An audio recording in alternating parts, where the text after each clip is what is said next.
on the way stuck in Delhi traffic, so we would start.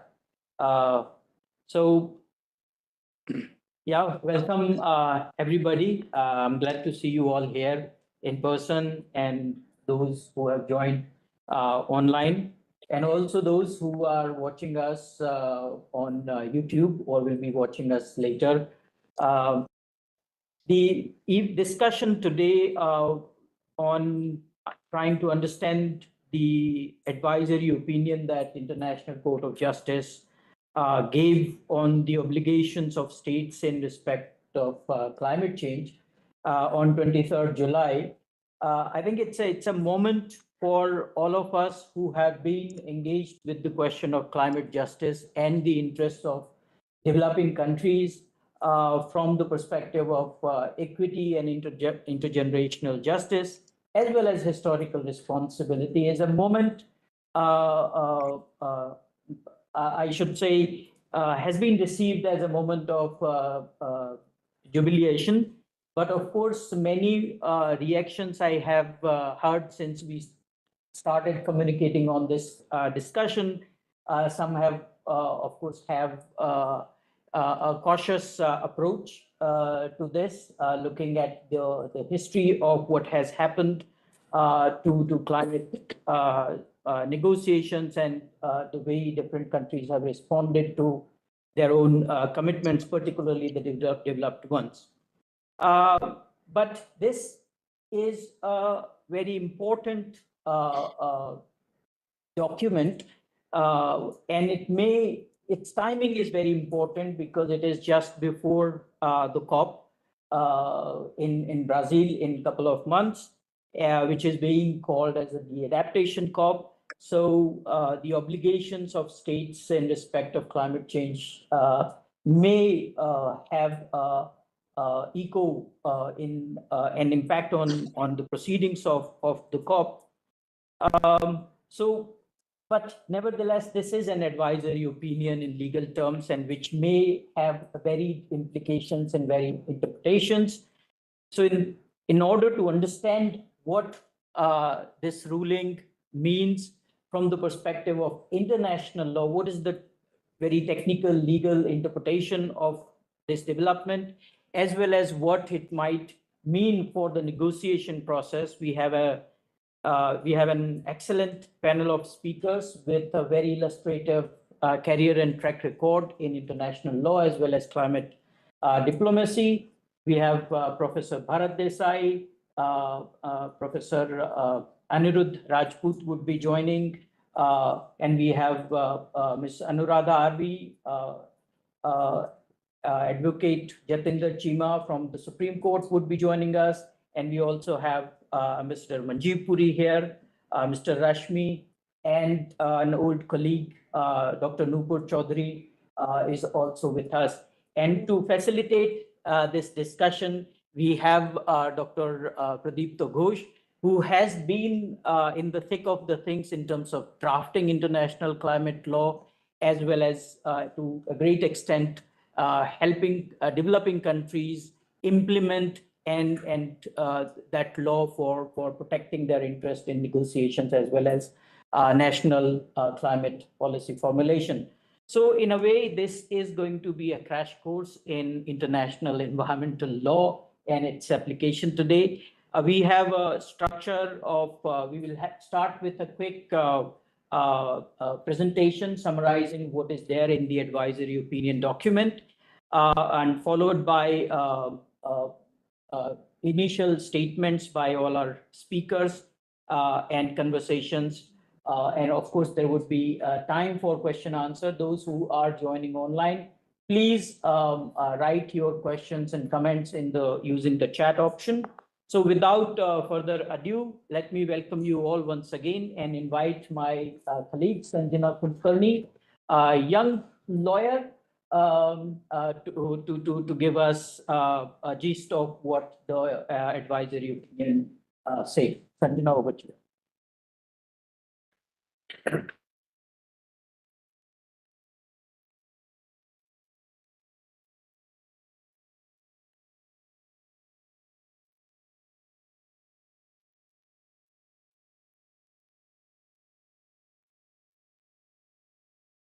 Good afternoon, everyone. Today we are gathered here to discuss a historic judgment, a historic advisory opinion, and a historic moment in international law, which is the International Court of Justice's first ever advisory opinion with respect to climate change. For decades, vulnerable countries, youth activists, and nations have been advocating for the International Court of Justice to have commentaries and advisories on and provide legal clarity on states' obligations to climate change. However, that has been in the making for several years. This advisory opinion is a direct response to that call. More than just a legal document, it is also something close to a global statement on accountability, responsibility, and justice in the face of climate crisis. Even though ICJ has previously discussed cases and environmental disputes between two parties, but this is perhaps the first time that the ICJ has given legal clarity in terms of climate change. The journey for this advisory opinion begins with a few students, 27 students in 2019 from the University of South Pacific. As their fight for legal justice continued, it was taken by the youth-led organization called Pacific Island Students Fighting Climate Change. They advocated for the ICJ to comment and provide legal clarity on what would count as climate justice and what is the state's role in climate justice. So they kept pushing for legal clarity on climate obligations. Next, this was further taken up by the Pacific island of Vanuatu, who then formally engaged with other nations and developed a coalition.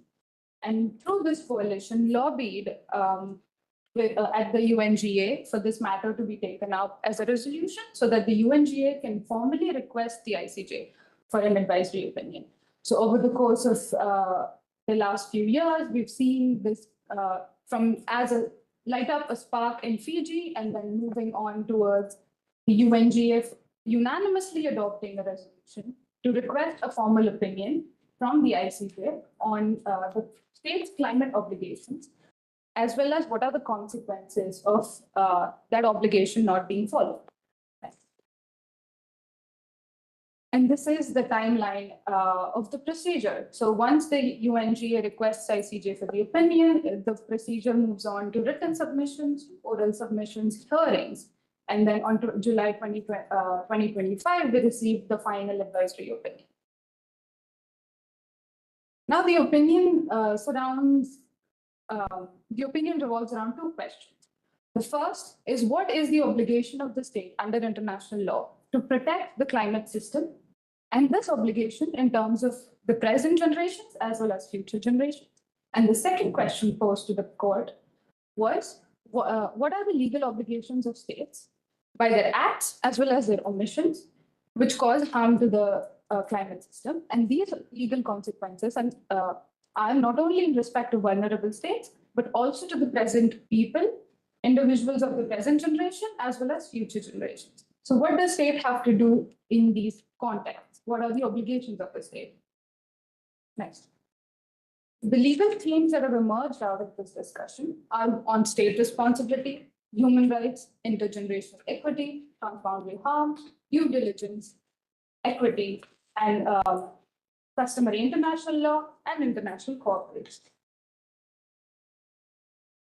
In order to arrive at its advisory, the ICJ has considered 5 different kinds of instruments. First, it considers the international climate treaties, such as the UNFCCC, the Kyoto Protocol, as well as the Paris Agreement, customary international law, within which it considers polluters pay principle, due diligence, and several other principles that have emerged out of its previous judgments.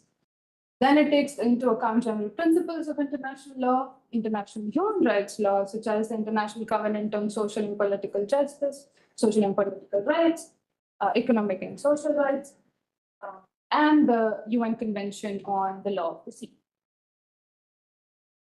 Now, these are the observations and the clarifications that the ICJ have provided us on issues of what are the obligations of the state in terms of climate change. It observes that the state, in fact, does have obligation to prevent environmental harm, to other states, to its current citizens, as well as its future citizens, which means that the obligations are universal and intergenerational. This legal responsibility continues to exist even if states are not entirely responsible to the harm, partially responsible to the harm, or even if direct causation has not been established. Which means that as we move on to the next bit, precise attribution, which is even if we do not have direct evidence or precise evidence in terms of the causation and of the harm, the states are still legally responsible to prevent the environmental harm as well as to establish safeguards against it. In terms of human rights, it also establishes that, in fact, the right to life, health, water, food, and housing are all affected by climate change, which is why it is up to the states, and it is a state obligation to integrate human rights protections into its climate policies. In terms of it also, even though it acknowledges that every state is responsible to act against environmental harms, it also acknowledges that not every state is equally capable or has, as we know, the states have different capacities. So it acknowledges that through the idea that although states have the obligation to combat climate change, these obligations vary on the basis of capacity, historical emissions, and development needs. The states which are currently developing or still have limited capacity, although they have to act against climate change, but they are also entitled to support through finance, through technology transfer, as well as capacity building from the developed nations. What happens if they do not fulfill their obligations? That constitutes to, in fact, a breach of international law. And this breach attributes and requires reparations. What kind of reparations? These reparations include restitution, which is when a thing has to be returned to its original state. It involves compensation, with monetary compensation as well, and satisfaction, which could account to something along the lines of an apology. As I mentioned before, states do not have to be the sole cause of harm, which means that even this means that even if states have not been entirely responsible, they still have the legal obligation to prevent that harm and compensate and provide reparations. Which also means that one state, even though they're not being harmed, can hold other states accountable. And another interesting element that this advisory opinion has is this debate on territorial laws. So as we understand, because of rising sea levels, there are several countries and several small island developing nations that are under the threat of being physically submerged. In this case, what are the legalities to be considered? In this element of the advisory opinion, the ICJ says that even if the physical territory of a certain country or a certain state is submerged, states and the climate displaced population both retain their legal rights, legal personality, as well as sovereignty. So they continue to be a sovereign state. However, in order to protect states and in order to address these questions of statehood after environmental collapse, we need new legal instruments to protect them.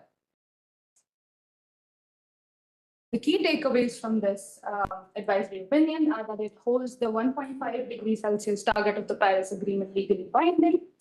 It also highlights how there's a strong duty of states, strong obligations, and how human rights are at risk. And every obligation, every climate obligation mentioned within the advisory opinion is agra omnes, which means it is something that is owed to communities, owed to nations, and owed to future generations. Several notable features have emerged out of this advisory opinion. It is, as I mentioned, the first climate-specific ruling by the ICJ.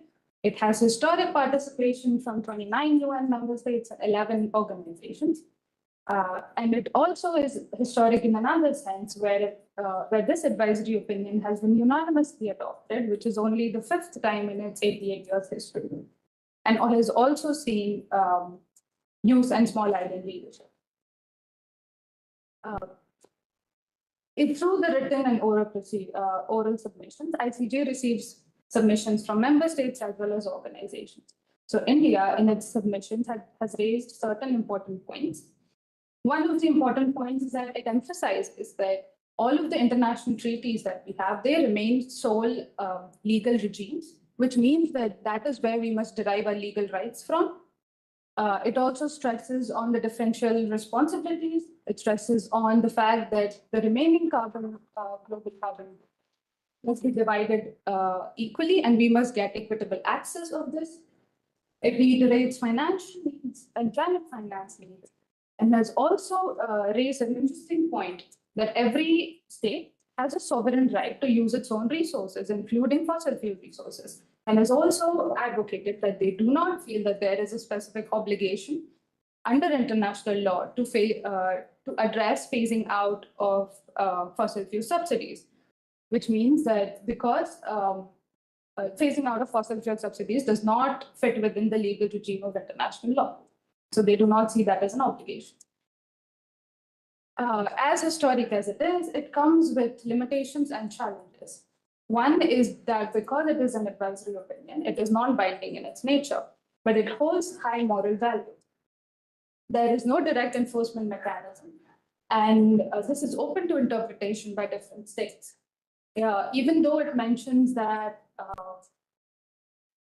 different capacities of states and different emissions and how it changes according to historical emissions. It does not necessarily allocate how much or give any information in terms of emission allocation.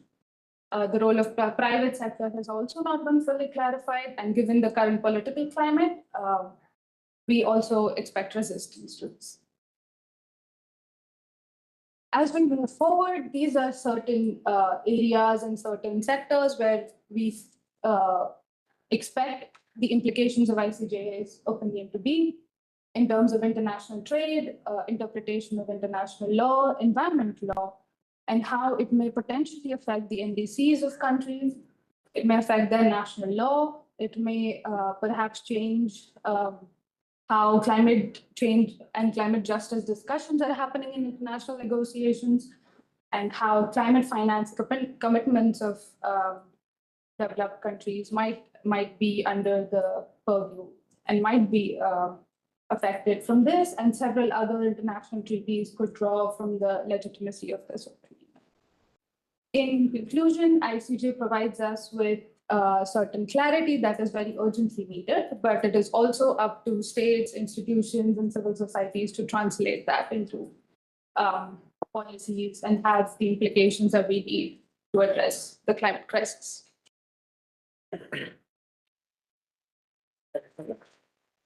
Thank you, Sanjana. I think it's a very comprehensive summary of the opinion, and I wouldn't take time in between and directly hand over the conversations and discussions to Pradeep Tagore.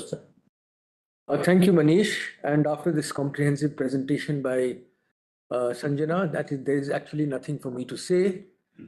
And you're not waiting to hear me in any case, you're waiting to hear our galaxy of speakers. And so in the interest of time management, and so that we have at least some time left over for audience participation, I propose that each speaker limits his or her presentation to 7 minutes. That would give us hopefully some time to have audience engagement. And so I turn to our first speaker, our very distinguished Professor Bharat Desai. He is the Humboldt Award Professor, Institute of International Law, University of Bonn. Until recently, he was Professor of International Environmental Law at Jawaharlal University, where he has actually educated scores of our legal scholars over a full generation in this country, and this country actually has made enormous contributions to the literature on international environmental law and also, of course, Indian environmental law. So, Professor Desai, you have the floor.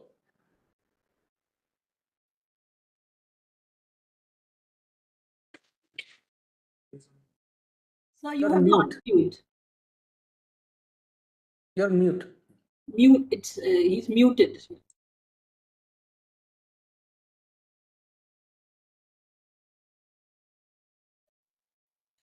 Is fine? Yeah, can you hear me? Yeah. Okay. Yeah, good afternoon, Dr. Ghosh. It's indeed a pleasure for me to be again to connect with you virtually after a very long period of time. I fondly remember our association, during long tenure, almost more than a decade or so, when you were with ADB and then PMO and the Minister of Environment Forest. I remember my association also with, another legend whom I can see, Ambassador Manjeev Puri, being part of the India's official delegation, and those battles which were fought, in different forums, to hold on to India's that, very sacred, that negotiating position, Now, looking at, I think this, the advisory opinion which has been given by the International Court of Justice. This is basically the task which the ICJ, as a principal judicial organ of the United Nations, performs. Whenever a request is presented to it by any of the principal organs of United Nations, and since the request was made by the political organ of United Nations, the UN General Assembly, which is the plenary body, to a judicial arm, to seek an opinion, And I think it's very interesting, the context, like I thought I'll just within 6-7 minutes, which Dr. Ghosh has given, I'll try to, just barely I can put my finger on. One is the context in which the opinion was sought. Second is the core content, although Sanna has already spelled out a lot of aspects of those things, Third is how this will have a little effect so far as the ground realities are concerned, and the road ahead, So if you see the context in which the whole thing has been made, one, it's 33 years since the UN Framework Convention on Climate Change was adopted, 1992. It's almost 28 years when Kyoto Protocol was adopted, and 10 years after the Paris Accord, So it's a huge time span which has gone, and we are still, wondering about the very core goal of the UN Framework Convention on Climate Change: stabilization of greenhouse gas emissions at a certain level, which will allow the climate to regenerate, etc., etc.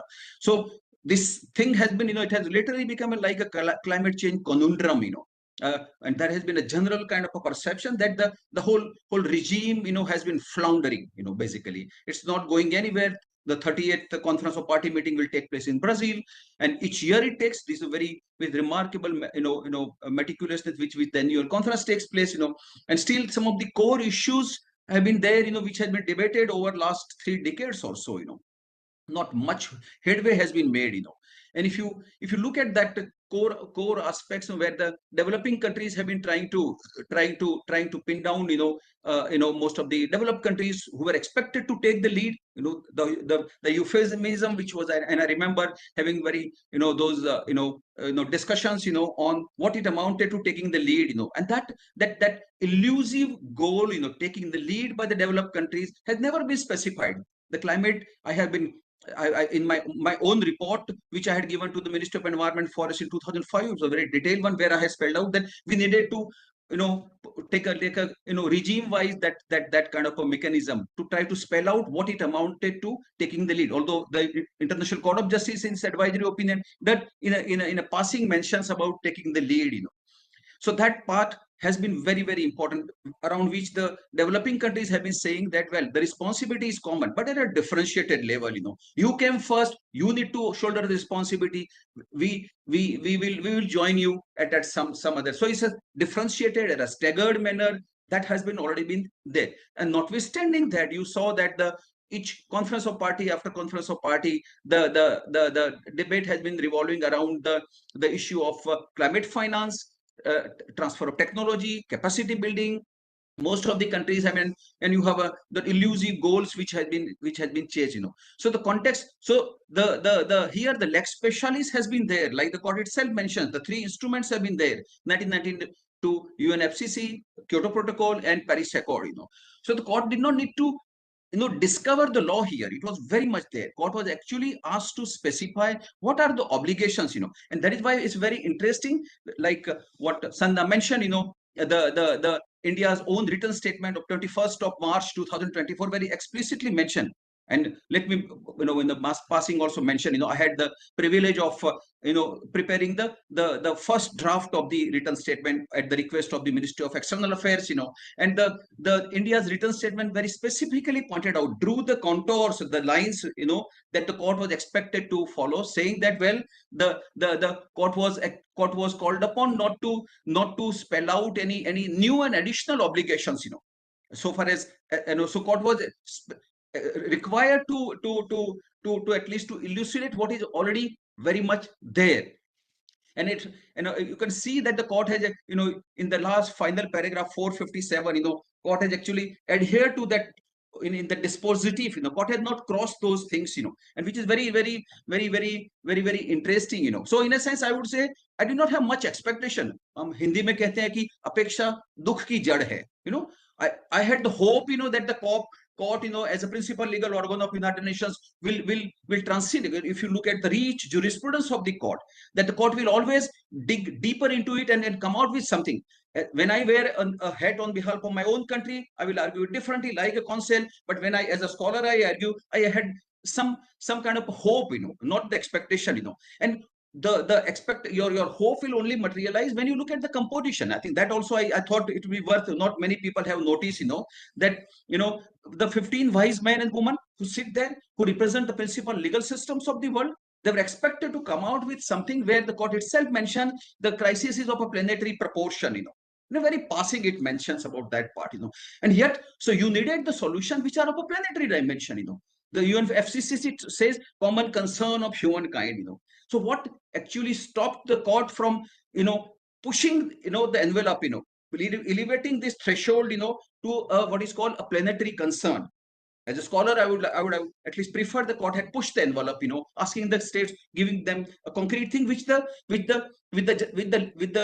General Assembly as a plenary organ would simply take it up, So in a sense, what the court has said, a lot of regime which has been already spelled out, international human rights law, UN Conventional Law of the Sea, it speaks about customary international law, the three lex specialis, the UNFCCC, Kyoto Protocol, Paris Accord, and there are three other conventions which the court mentioned: the Vienna Convention on Depletion of the Ozone Layer, and the Montreal Protocol, the Convention on Biological Diversity, and UN Convention on Combating Desertification. So this is a broad kind of a net framework within which the court says, the climate change law, so-called climate change law, can be deciphered. The obligations which the court was expected to spell out, they emanate from this part, and most importantly, some of the things which you talk about, is like the customary international law, that any kind of injury which is caused to a sovereign state, and here the injury was not supposed to be specific. It was supposed to be caused, it has been assumed to be caused by a group of states, It's like not the situation which we are facing is not like a individual traffic accident. It's like a traffic jam. It's like a plenty of vehicles collide, and it's very difficult for you to pinpoint responsibility on each of the actor, and that is exactly what the whole climate regime is trying to spell out, trying to spell out as to apportion the responsibility. And that was exactly broadly along the line of the developed country and developing country that the regime itself spells out, and I think the composition, as I mentioned, I think I have seen the studied most large number of those previous, both the contentious cases and advisory opinions, is of course the advisory opinion given is unanimous, because probably you could see that the most of the judges wanted to be, they wanted to be politically correct. Court is a legal entity, yet ultimately it's a human body. It's not infallible like any court in the world.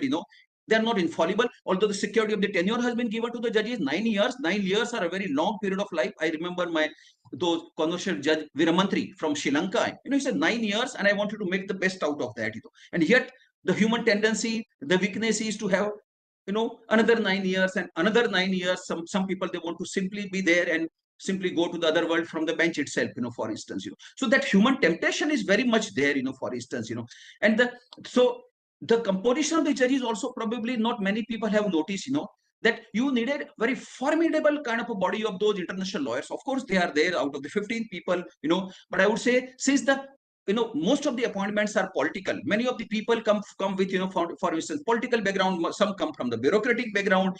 So what you wanted, that kind of a crux of it, though, जो हम हिंदी में कहते हैं निचोड़ जो, kind of the what you wanted to dig out of it when the crisis of a planetary proportion, and you were the entire world was looking at you to come out with something which could have really, you could hold on to it. We could really, have a change, kind of a change of course correction, very decisive course correction you expected. For instance, the summit of the future was held by the UN only last year, and everybody was looking at the pact for the future also spoke about the whole thing, and entire dossier of material was provided to the International Court of Justice. So I do not know. I cannot say that what actually, you dig a mountain and came out with something very small thing, kind of a, and I think so it was a very little, there is a sense of disappointment. And I would suggest that, although Sanna had not mentioned, there are 100 pages in which the separate opinions and the declarations of the almost all the judges of the World Court have been provided. There are 6 separate opinions and 6 declarations, and you look at it, many of them they've actually spelled out, that the court has failed. The court, should have done this, should have done, because individually, they didn't want to provide a dissenting opinion. So many of the people have spelled out, that what the court has actually missed opportunity, for instance.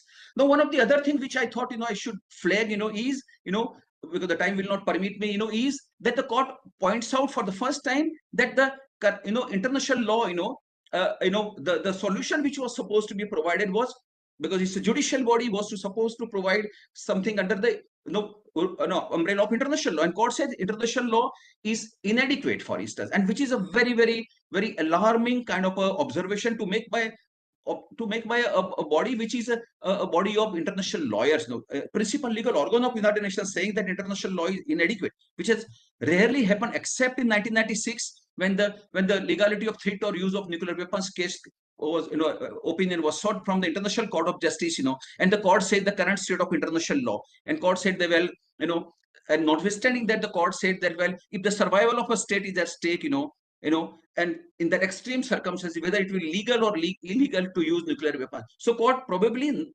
has been doing that. There is nothing new about it. Like any court, it has been doing a political tightrope walking, like Narova Kunjarova, the famous Yudhishthir, kind of a dilemma, court has been saying this is true, that is true, and you try to make sense of it. So exactly this is exactly where you are, trying to make the sense of what the court has tried to say. Court should have come out with very, very clearly, but the leadership was vanishing. As you saw, it was very unfortunate that till the last moment, the president of the court, Nawab Salam resigned. He stepped down. He went back. He had the that attraction, to be the prime minister of Lebanon. So he went back to his home country. So the Japanese judge, Yuji took over as the president, and another judge, Yusuf, has resigned. He'll be probably leaving in September. So probably you'll find that, when you look at I don't want to point out any individual judges, because some of the panelists, they know very well, what it takes, But I would submit that, well, you need the outstanding people, outstanding scholars, And I spoke to somebody at the highest level, and he said, yes, we need the best people, And especially so far as international representation, India's representation as international organs are concerned, international organizations are concerned, especially in the field of international law, you need the people you cannot have a domestic lawyer appearing before International Court of Justice. You cannot have a domestic judge to be a judge of the International Court of Justice, And this is the worldwide kind of a phenomenon which we need to see to help the court, to have, help the court, to rise above, to provide the solutions, to the global problematic. Because still, although it's a Eurocentric, the court is located in Den Haag, in Peace Palace, and yet never ever in the history of the court anybody had raised doubts so far as the integrity and the competence and the trustworthiness of this court is concerned. Like our own judiciary, there always is a final last hope where you turn to, for instance. And here was a case where the political organ of the United Nations turned to its legal organ seeking an opinion, and it probably, I do not know, although there will be a ritual kind of a celebratory things, the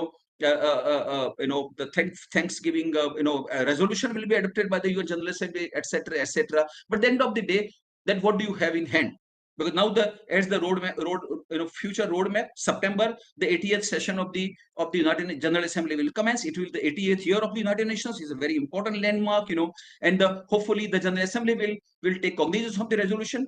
It's not binding, the court was not bound, bound to give the opinion. Similarly, the assembly is not bound, but absolutely when the legal organ gives you an opinion, court will take into account the assembly will take that into account, and put on record. So there will be a resolution adopted by the UN General Assembly, probably between September and hopefully before the COP30 in Brazil, so that the political organ will. So what you expected is now the ball is back into the court of the political organ of United Nations, the General Assembly, for instance. And it's the General Assembly which shall have to bail the cat. It's ultimately General Assembly, and I have been expecting that the General Assembly shall have to take the lead, because the Climate Convention itself is a repository, is given by the General Assembly itself, it's still provide the secretariat support to the thing, So the General Assembly, although not many people are optimistic about the role of the Assembly, but it's the only democratic organ, it is the only plenary organ, you don't have, in the UN system. So it's a responsibility again will be there, when this time will be a former German foreign minister, Annalena Baerbock will be taking over the presidency of the Assembly, and we don't know how the things will unfold, but hopefully hope and pray that the Assembly will put into it. And one of the important thing probably, which might, although the court has not spelled it out and saying that this is a planetary level crisis, with the Secretary General himself has been saying, and you need the implication will be planetary proportion. In that case, the solution has to be of a planetary level only. So at the minimum, hopefully, as I wrote in my opinion piece in the Tribune on 30th of July, that in that case, now at least the normative threshold will need to be elevated from a common concern of humankind to that of the planetary concern. Probably that might provide a kind of fillip when the COP30 will meet in Brazil. And still it's a long way to go. So I think I will just stop here. Thank you, Gosar. Professor Desai, I mean, this was very, interesting, and I must say that, very incisive presentation. I would just end on a slightly, note of optimism, that it's not that, you've dug a mountain and you got a mouse. I would say a journey of 1,000 miles begins with one small step. So I would be optimistic here. So our next speaker is Professor Aniruddha Rajput. She is Distinguished Professor of Law, National Law. He has joined, but somehow we are not able to see him and connect him. Yes, sir. Can you try again? Professor Aniruddha Rajput, are you there? I think we lost her for the time. We'll come back. Okay, so we'll come back to her. And so now I turn to Ms. Anuradha RV, partner Claris Law Associates, who has also, sort of been involved with climate change matters for a very long time. And she has been very helpful to the Indian negotiating team in the climate change negotiations over several years. So Anuradha, you have the floor. Thank you very much, Dr. Ghosh, for the warm welcome. And thank you to Professor Desai for setting the stage with clarity and passion that you brought out, and you didn't mince words at all. And I think there's no disagreeing with the views that you just explained. I am not a public international lawyer per se. I'm essentially a trade and investment law specialist with specific focus on environment and sustainability related matters. And as Dr. Ghosh mentioned, I've been grappling with the interface between these various regimes. So I just like to pick up from, of course, there's so much to unpack in this wish list of different observations that this opinion really brings out.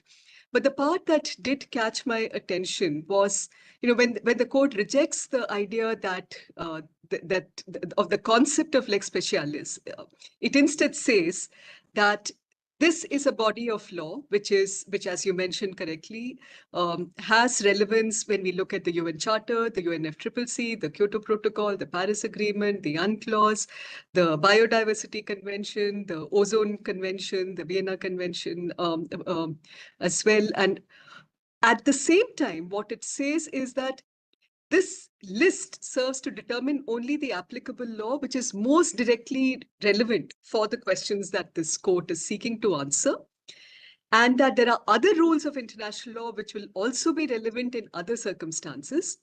And there it mentions very broadly the areas of international trade law, investment law, and humanitarian law. And you are absolutely right that what the court says is a lot of very good principles, but in terms of actual impact, where does that leave us is a very big question mark. And here I'd like to actually focus on where the battle of environmental obligations vis-a-vis what the legal instruments actually say and the reality of what countries are facing is emerging more and more. I think I can see Anirudh. So hi, Anirudh. In your absence, I started off, but I will leave the floor to you very soon. So the point that I really wanted to come from is more, as I mentioned, we have been looking at international law in silos, which is a luxury we are not going to have very much longer. As we are all very well aware, the excitement, I mean, Professor Desai brought out very clearly, 33 years since the Earth Summit. Preceding that, when I look at the timeline, of the entire evolution of international law, the principle of sustainable development, the key milestones which have occupied the space, the Stockholm Convention of 72, the Brundtland Commission of 87, the 1992 Earth Summit, which saw the birth of the UNFCCC, the 1997 Kyoto Protocol, and all of that ambition really fizzled out, in my view, by the time we came to the Paris Agreement, because that really was a time where, yes, it does sound good, nationally determined contributions, but the entire approach was flipped. And despite what the court has said in terms of the wonderful sounding principle of CBDRRC, in effect, what the court has actually also indicated is the fact that these principles are important, but the actual manner in which they can be enforced and countries can be held accountable is really pretty much of a loose end.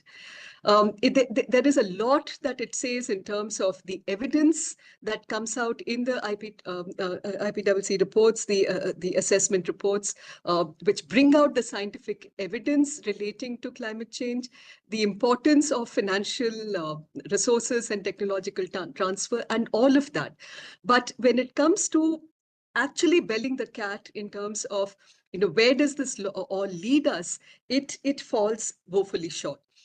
And this is where I'd like to spend a few minutes talking about where the stage of environmental obligations is really shifting. And it's kind of a ticking time bomb in a sense, because what we do have is a realization by most countries that any kind of environmental obligation that they need to take, whether or not it is pursuant to an international convention or as domestic level action that they need to take, particularly from developed countries, is the realization that this is going to cost. This is going to cost, this is going to have an impact on competitiveness of the domestic industry. And someone has to bear the cost if their industry needs to survive. And what we do see is pretty much crystallized in what the EU and now the UK are going to bring about in terms of their own carbon border adjustment measures. We have the EU going several steps ahead in terms of the corporate sustainability and due diligence directives, the reporting directives, all of which as standalone obligations are terrific obligations.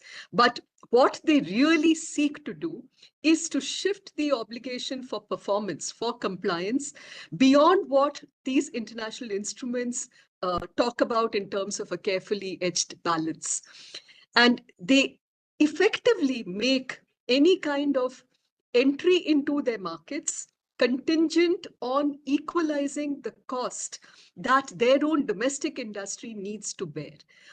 And this is something which we have woefully failed to address in trade agreements. India, to a large extent, has still taken, I would say, in my view, an extremely rigid, obstinate, and a bit of a self-defeating stand that trade agreements and environmental agreements are standalone.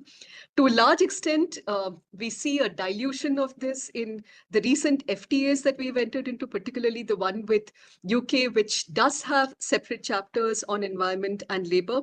But they do, again, fall short of creating the equity, the balance that necessarily needs to be part of international law. If it's a very simple proposition in my mind, if we believe that sustainable development is really about three dimensions, the economic development dimension, the social development dimension, the environmental dimension, we may as well give each one of them equal primacy and address it in a meaningful way. What the court has done is to say that I'm going to look only at the questions that have been raised for which these instruments are important. There could be another circumstance when a trade-related obligation will need to be looked at.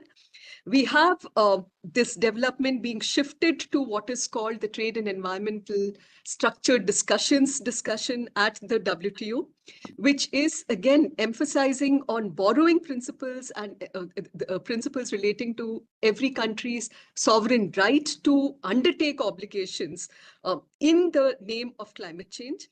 But in the process, there is an economic cost that is attached to it, for which the rules of the game are still unwritten, undecided, and it's going to be left to interpretation. EU and UK, for example, firmly believe that their CBAM obligations are going to be completely compliant with their trade obligations.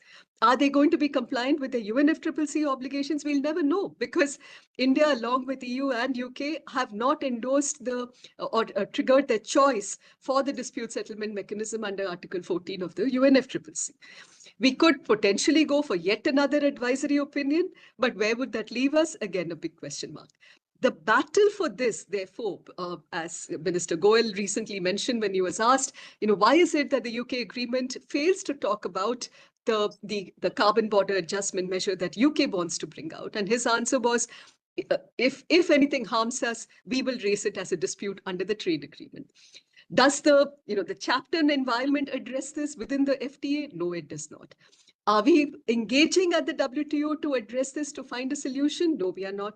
It's kind of, in my view, it's a level of despondence more in terms of very good words and very good principles, but very little meaning in the absence of a coherent and a consistent approach that can be taken. So on a fairly, I would say, despite Dr. Ghosh's attempt at infusing some kind of optimism into this whole area, I would look at the advisory opinion as something which is great to read, great to feel nice about, but in terms of actual impact, very little realistic consequence. Thank you. Thank you, Anuradha, and thank you for bringing up the question of CBAM, which to my mind drives a further stake to the heart of the global trading regime. And of course, you mentioned about the dispute resolution mechanism of the WTO, and that has been rendered defunct, toothless, through the actions of the developed countries in actually not appointing the members of the appellate tribunal. And so, I mean, this comes on top of, the Trumpian world of tariffs and trade. So one doesn't know where this will lead us, but it's something certainly that, needs to be agitated. And thank you for your presentation. So I turn to Professor Anirudh Rajput. So Professor Rajput, you have the floor. Sure. My apologies, I had some difficulties joining in, but I hope now I can be seen and heard. Good. I must, of course, begin by thanking Terry and Dr. Srivastava for putting together this excellent program. I'm aware he puts together excellent programs in the past, I've had the chance of being and being a part of those excellent events. So I wish to take this opportunity to congratulate him. Thank you very much for inviting me. I basically want to make 4 points, and I'm going to call them 4 C's. And those 4 C's are the ways in which I see this advisory opinion. The first C is confirmation. The second C is consequences. The third C is constraints. And the fourth C is contradictions. So through these 4 C's, I'll try to express my views about this advisory opinion, which has quite rightfully incited a lot of excitement, discussion, pondering across the globe. Let me first turn to confirmations. And to that extent, Professor Desai is right to say that the court doesn't say anything new. But what is important is that the court confirms some very fundamental things. And the first important thing is what ought to be the proper interpretation of not just the Paris Agreement, but the entire architecture of the climate change agreements, starting off from UNFCCC and going up until Kyoto Protocol, which of course doesn't exist, but continues to influence the understanding of the climate change regime even today. Apart from these treaties, because these treaties can't be understood in isolation from the general environmental law treaty obligations, because that's the area from where a lot of the principles of international environmental law come across. Now, what is important is, unlike the law of the sea, which is based on rules, the corpus or the body of international environmental law is not always based on rules. It is based on a combination of principles and rules. And if you pick up any standard textbook, they'll start explaining with this point.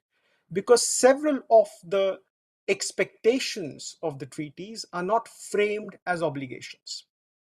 And as the articles on state responsibility, customary international law, any seasoned international lawyer would tell you, there's no question of having a responsibility unless there is an obligation. It's almost like saying that somebody needs to be punished for murder.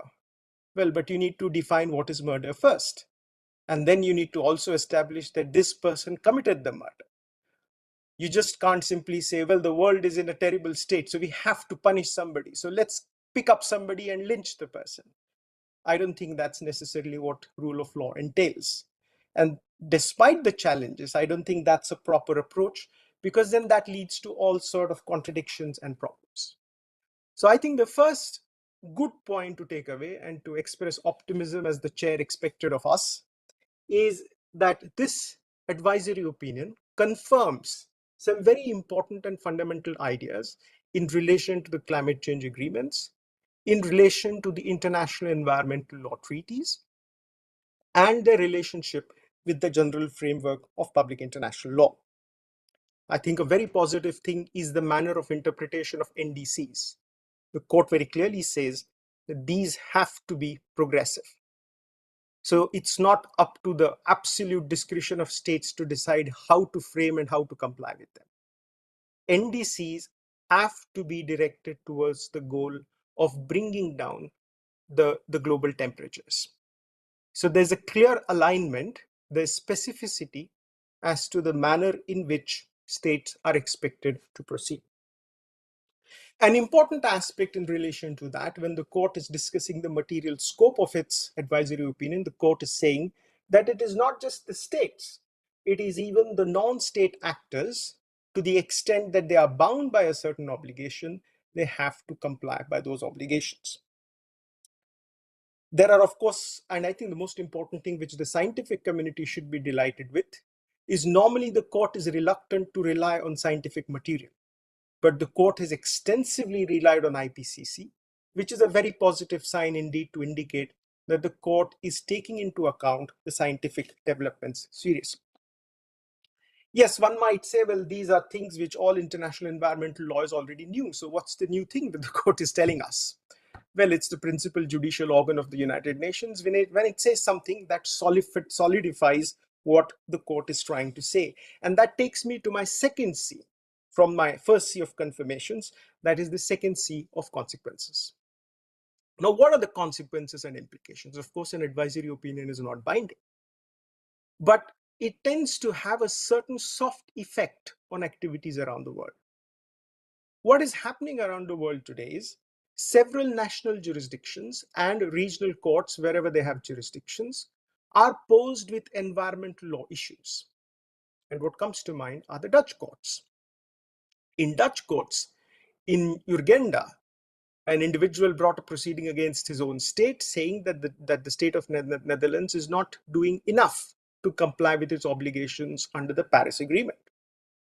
But the major blow, in a sense, to those who don't want to comply with their obligations came in the form of the next proceedings in Milieu Defensie versus Royal Dutch Shell. Here, Milieu Defensie did not file proceedings against the government of Netherlands. It filed proceedings against Royal Dutch Shell on the grounds that RDS has its principal office in the Netherlands. The board of directors sit in Netherlands.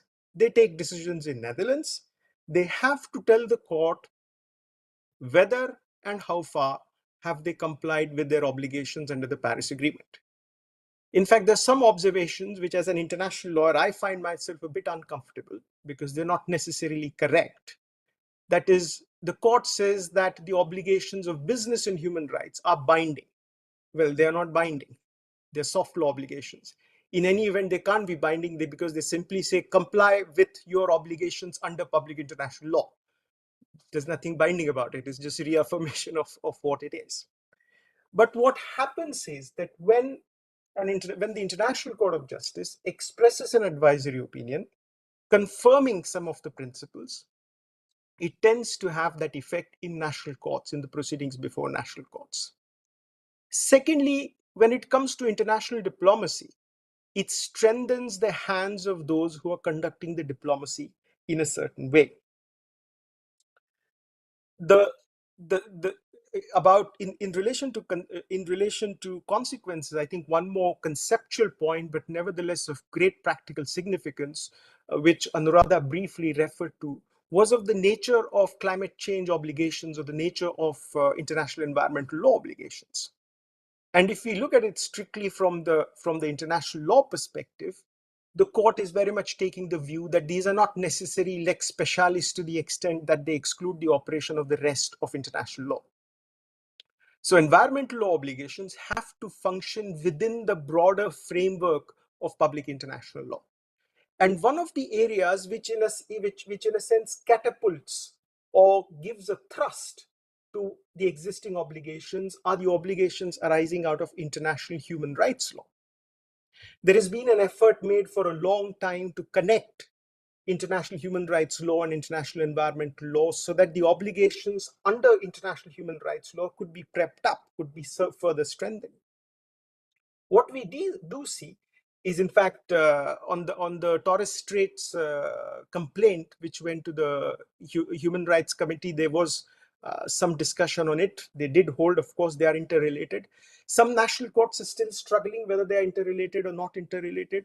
But an affirmation from the International Court of Justice that they are interrelated is indeed something which is helpful and which strengthens this process. In fact, the European Court of Human Rights even said that last year that they are interrelated. So we do see that debate to being sealed in a certain extent. So that is an important consequence in my view. Now let me move to the constraints before I move to the contradictions. So now I want to move to not so happy parts of the advisory opinion. What we need to realize is, at least for me as an international lawyer, we all function in constraints. For example, a scientist has to constrain within the framework of law of gravity.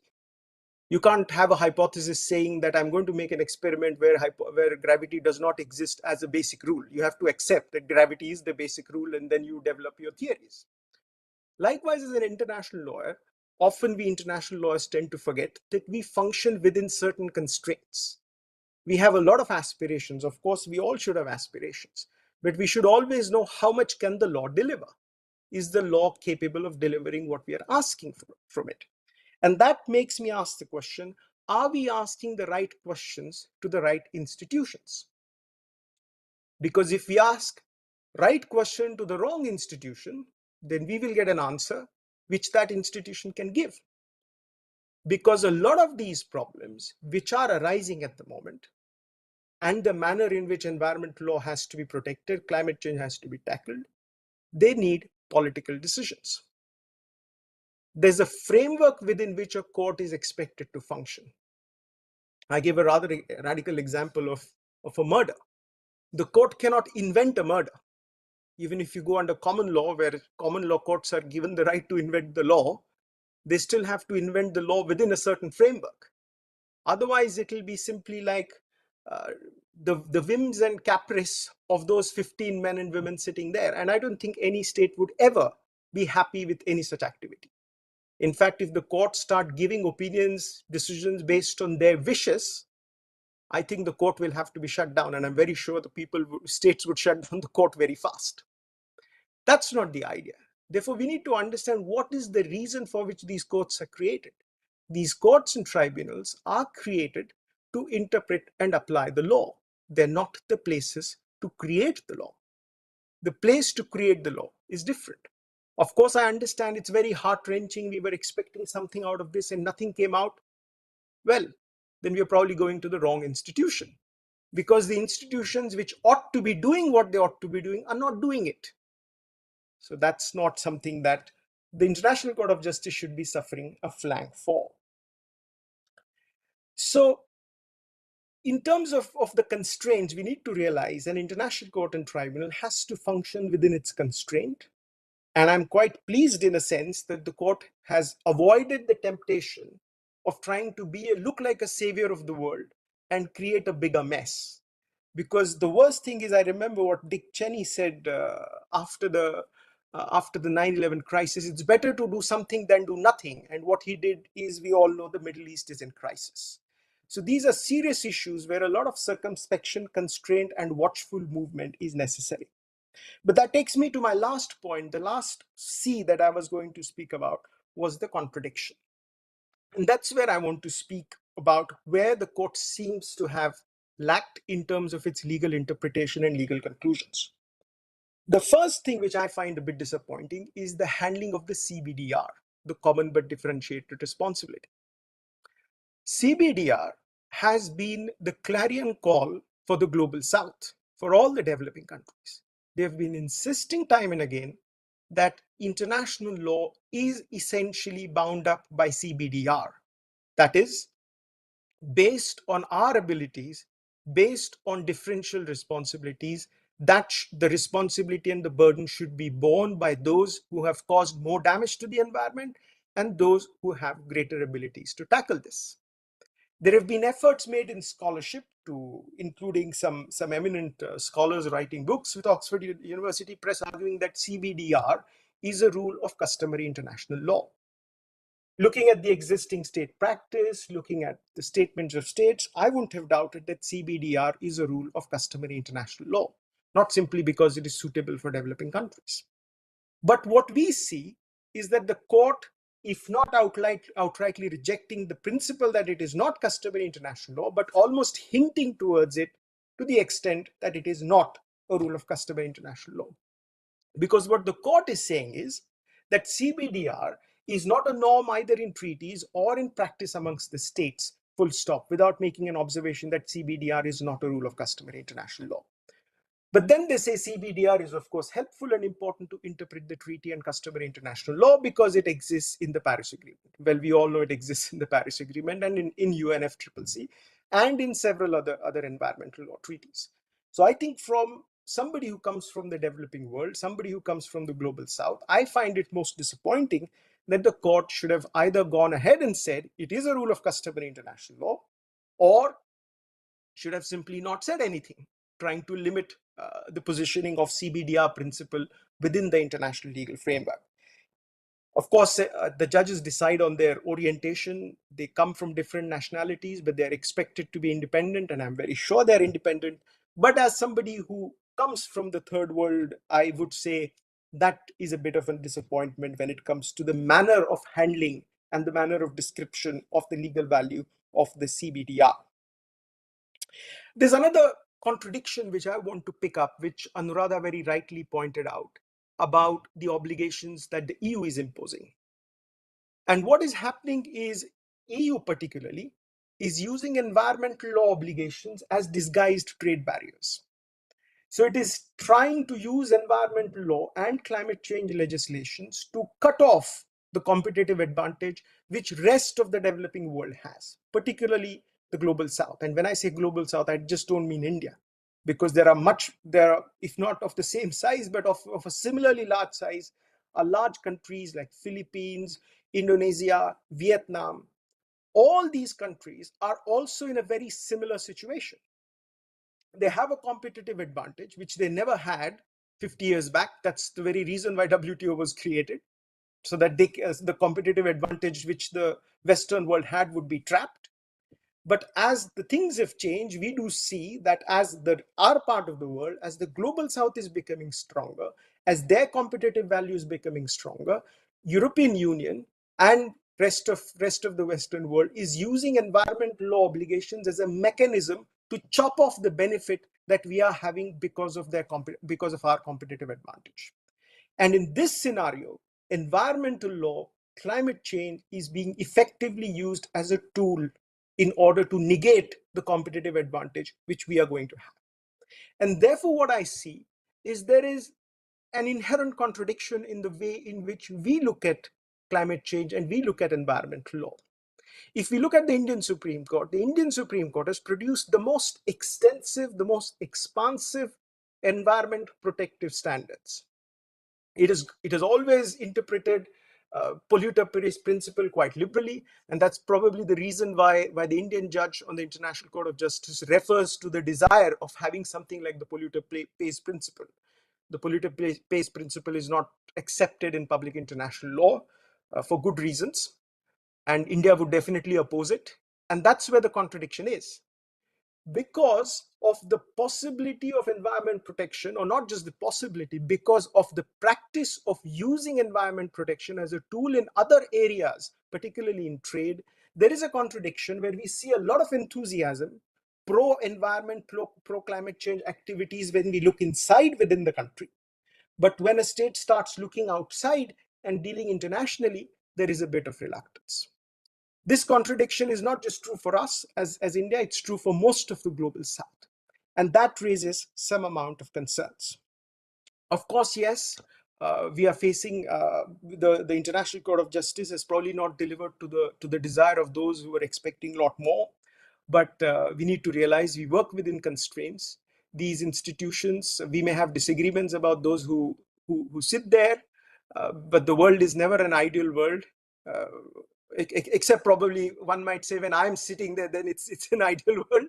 Probably that's not the right way of looking at these things. I think despite the constraints, the judges of the International Court of Justice have performed a very important task, knowing fully well the political constraints, knowing fully well the practical consequences, but nevertheless affirming, strengthening, and solidifying some of the important principles of international environmental law, and principles and rules, rather, not just principles, but rules arising from international climate change agreements. I'll stop there. Thank you very much. Thank you, Professor Anirudh Rajput, for this very wide-ranging presentation, and particularly for giving us a certain organizing principle for thinking about the ICJ's ruling, the 4Cs framework, which I think is a very useful, device, intellectual device for organizing one's responses. You mentioned about CBDR and the fact, the disappointment with the ICJ for not identifying this as emanating from customary international law.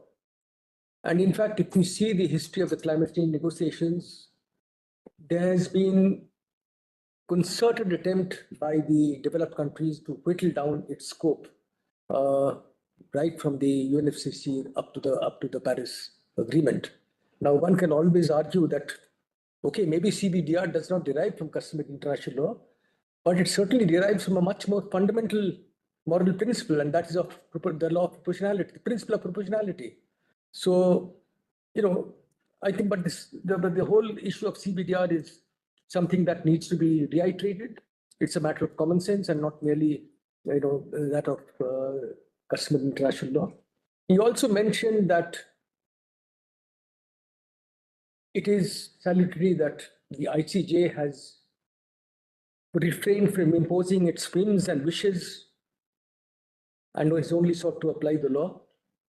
And I think that this salutary principle could also be applied to our respected Supreme Court, which has been,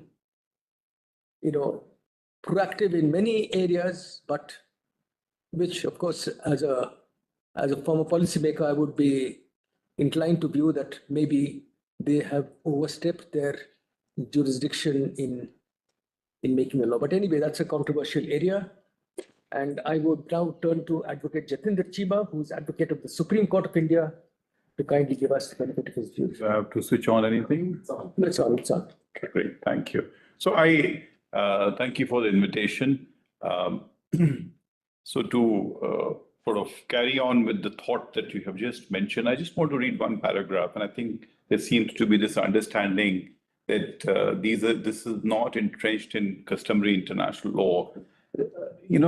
And I quote here, the principle of common but differentiated responsibilities and respective capabilities is a manifestation of the principle of equity and guides the interpretation of obligations under international environmental law beyond its express articulation in different treaties.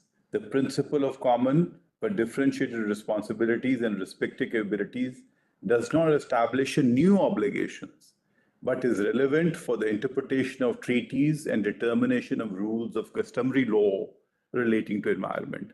Now, I just want to sort of correct the, sort of understanding in terms of what the court is saying here. Having said that, there are two principles which have so far been discussed, the polluter pay principle and the precautionary principle, which was mentioned. And I'm glad to say that the order of the Supreme Court this morning, actually yesterday, by Justice P.S. Narasimha and Justice Manoj Mishra, very well articulates both the principles and actually has given teeth to the pollution control boards, which was untethered before by the Delhi High Court judgment. So congratulations to our own Supreme Court on that. Having been involved, I requested Mr. Puri that I have a written text, so I'm going to read from this because I'm involved in a lot of matters, so I just don't want to be deviating from what I'm stating in terms of my oral arguments there. So very quickly, on 23rd July 2025, and I'll stick to 10 minutes, the International Court of Justice delivered a landmark advisory opinion that redefines the legal terrain of global climate governance. At the heart of this opinion are two fundamental questions put before the court as articulated in paragraph 40, and I'm not going to quote the questions. These are not abstract queries. They reflected urgent pleas for vulnerable nations grappling with existential threats of rising sea levels, extreme temperatures, and widespread ecological degradation. So this is not some utopian idea. I was in Malta earlier in the year at the conference, and I was speaking at a climate justice event. My fellow speaker was a lady, international lawyer, and she said that her house is now 6 feet below the sea level, and the country has actually built a wall around her house. So these are realities which are happening. This is not merely a request for interpretation, it is demand for accountability. In response, the ICJ offered more than legal analysis. It provided a jurisprudential milestone. The advisory opinion codifies, clarifies, and crystallizes the legal obligations states owe, not just to each other, but to all of humanity and future generation. It marks a turning point from the age of climate voluntarism to an era of climate duty. Addressing on the issue of jurisdiction, the merits of the question, the court considered its competence and found it a jurisdiction to deliver the advisory opinion as confirmed in paragraph 43. It emphasized that both General Assembly and the court share responsibility in addressing matters of international concern, including climate change. In paragraph 94, the court further confirmed that climate change falls within the scope of international peace and security, economic and social development, and international law, thereby affirming its authority to respond meaningfully to the legal dimensions of climate change. At the core of court's articulation of state obligation lies the Paris Agreement, which it described as not only a multilateral treaty, but one that reflects evolving norms within both treaty law and customary international law. First and foremost, the court emphasized the legal obligation of states to submit and maintain nationally determined contributions. These must reflect each state's highest possible ambition, must be grounded in best available science, and determined in light of national circumstances and equity. These are not voluntary aspirations. They are legally significant and dynamic obligations that evolve with science, technology, and urgency. The Paris Agreement, through Article 7, also establishes a legal duty on states to plan and implement adaptation actions. The court underlined that these must be geared towards enhancing adaptive capacity, strengthening resilience, and reducing vulnerability to climate change. This is a proactive obligation. States must not wait for disaster, but anticipate risk, strengthen institutions, and act in foresight. Equally central are the obligations of finance, technology, and capacity building, especially for developed states, drawing upon Article 9, 10, and 11 of the Paris Agreement. The court stressed the legal requirement to mobilize climate finance to ensure the development and transfer of environmentally sound technologies to support institutional capacity in developing countries. These are not acts of charity, they are obligations anchored in principles of equity and common but differentiated responsibilities and respective capabilities. Finally, the court reaffirmed the vital importance of procedural obligations through enhanced transparency framework and global stocktake. These provisions ensure that climate action is measurable, verifiable, and collectively assessed, reinforcing trust and enabling accountability across nations. On customary international law, perhaps more groundbreaking was the court's assertion that many obligations exist independently of any treaty, embedded firmly within customary international law. These are obligations that apply to all states regardless of whether they are party to the Paris Agreement. Foremost among these is no harm principle, affirmed by the court as a binding customary norm. This principle holds that the states have a duty to ensure that the activities under their jurisdiction or control do not cause significant transboundary environmental harm. Now, I'll just pause here for a minute. This actually affirms what M.K. Ranjit Singh has done in 2024.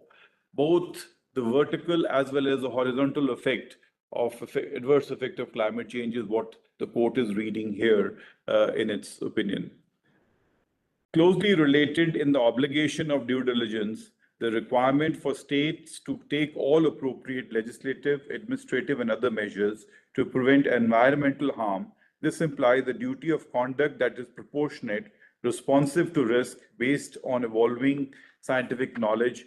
States must actively supervise public and private actors whose emissions may contribute to climate degradation. The third customary obligation is conduct of environmental impact assessment, where activities are likely to cause significant adverse effect on the climate system. The ICJ affirmed the IEAs are procedural obligation under customary international law. Moreover, the court stressed a duty to cooperate, underlining that addressing climate change requires good faith engagement in bilateral, regional, and global forums consistent with UN Charter and principles of international solidarity. In a powerful and forward-looking segment of the opinion, the ICJ integrated international human rights law into climate framework. The court explicitly recognized that climate change has a direct and adverse impact on enjoyment of multiple fundamental rights, including right to life and the right to health, the right to an adequate standard of living, including food, water, and right to housing. It emphasized that these rights are guaranteed under core treaties such as ICCPR and ICESCR, and therefore legally binding upon most states. The most significant development was the court's recognition that the right to clean, healthy, and sustainable environment has attained status of customary international law, a principle which is well entrenched in our Indian jurisprudence. This elevation means that even in the absence of a treaty, states are legally bound to respect, protect, fulfill environmental rights not as aspirational goals, but as enforceable legal duties. The ICJ also emphasized the state obligation to protect persons and groups in vulnerable situations, including indigenous peoples, children, the elderly, the women, and the climate cases, as we know, in the European Union, especially in Netherlands and some of the other jurisdictions. These groups suffer disproportionate harms, and thus states are required to take heightened affirmative measures to safeguard their rights in climate policy and action. Furthermore, in a moment of legal and moral foresight, the court affirmed the doctrine of intergenerational equity that states owe legal duties not to current population but also to future generations. The irreversible nature of climate harm gives that principle special weight, anchoring sustainability in both time and in law. General principles of international environmental law. ICJ clarified and reaffirmed several well-established general principles of international environmental law that apply to climate governance. First among them is the precautionary principle and the polluter principle. I'm just going to skip that. The third, the ICJ reaffirmed the principle of common but differentiated responsibility and respective capabilities. Now, if you look at India's submission, which was filed before the ICJ, they had laid great emphasis on this principle and revolved its argument and submissions around this principle of equity and intergenerational equity. This means that while climate action is shared responsibility, it must be tailored to each state's historical emissions, economic capacity, and technological capabilities. Climate justice is not uniform. It must be calibrated. I think all these are important recognitions by the court in its judgment. The legal consequences, coming back to legal consequences of breach, when climate obligations are violated, international law is not silent. The court reaffirmed the established doctrines of state responsibility. States that breach their obligation must seize the wrongful act, offer assurances of non-repetition, and provide full reparation, which may take the form of restitution, compensation, or satisfaction. Most notably, the ICJ declared that climate-related obligations are erga omnes, as my colleague had mentioned in her presentation. They are owed to international community as a whole.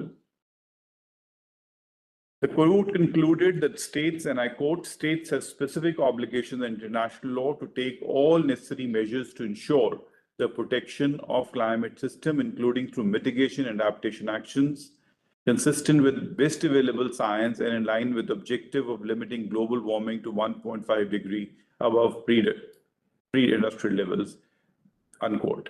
This authoritative pronouncement reinforces that climate action is no longer option, but a legal imperative of our time. As regards question B, put by the General Assembly, unanimously the court is of the opinion that breach by a state of any obligations identified in response to question A constitutes an internationally wrongful act entailing responsibility of that state. The responsible state is under continuing duty to perform the obligation breached. The legal consequences resulting from the commission of an internationally wrongful act may include obligations of a cessation of wrongful actions or omissions, or if they are continuing providing assurances and guarantees of non-repetition of wrongful actions or omission if circumstances so require, and full reparation to injured states in the form of restitution, compensation, and satisfaction, provided that the general conditions of the state law of state responsibility are met, including sufficiently direct and certain causal nexus can be shown between wrongful act and injury. The court's threefold contribution, the court distilled its approach to climate obligation in three pivotal functions. First, it recognized and confirmed certain key environmental principles such as no harm rule, due diligence, precautionary principle, and polluter pays principle as part of binding customary international law. Second, it established a legal framework for attribution, affirming that acts or omissions causing harm to climate system can be attributed to states under international law, whether through direct state action or failure to regulate non-state actors.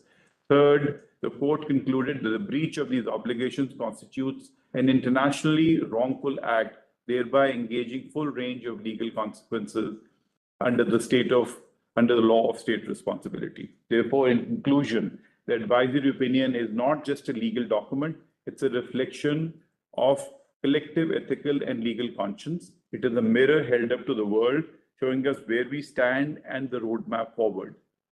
Showing where we must go, it reinforces that the climate change is no longer a domain of mere policy or politics. It is a matter of binding legal duty. By grounding state obligations in treaty law, in customary law, in human rights frameworks, and in general principles, ICJ has decisively shattered the myth that climate change is legally untethered. It has affirmed that full authority of international law, that the age of climate voluntarism is over, an era of climate duty has begun. Thank you very much. Thank you, Advocate Chima, for this very wide-ranging and incisive analysis of the ICJ advisory. And thank you for pointing out that it has in fact reinstated the roots of CBDR in customary international law. However, if I might express a personal disappointment that it talks about intergenerational equity.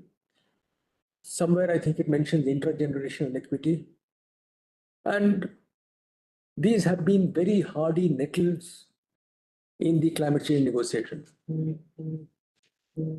And the elementary commonsensical notion that,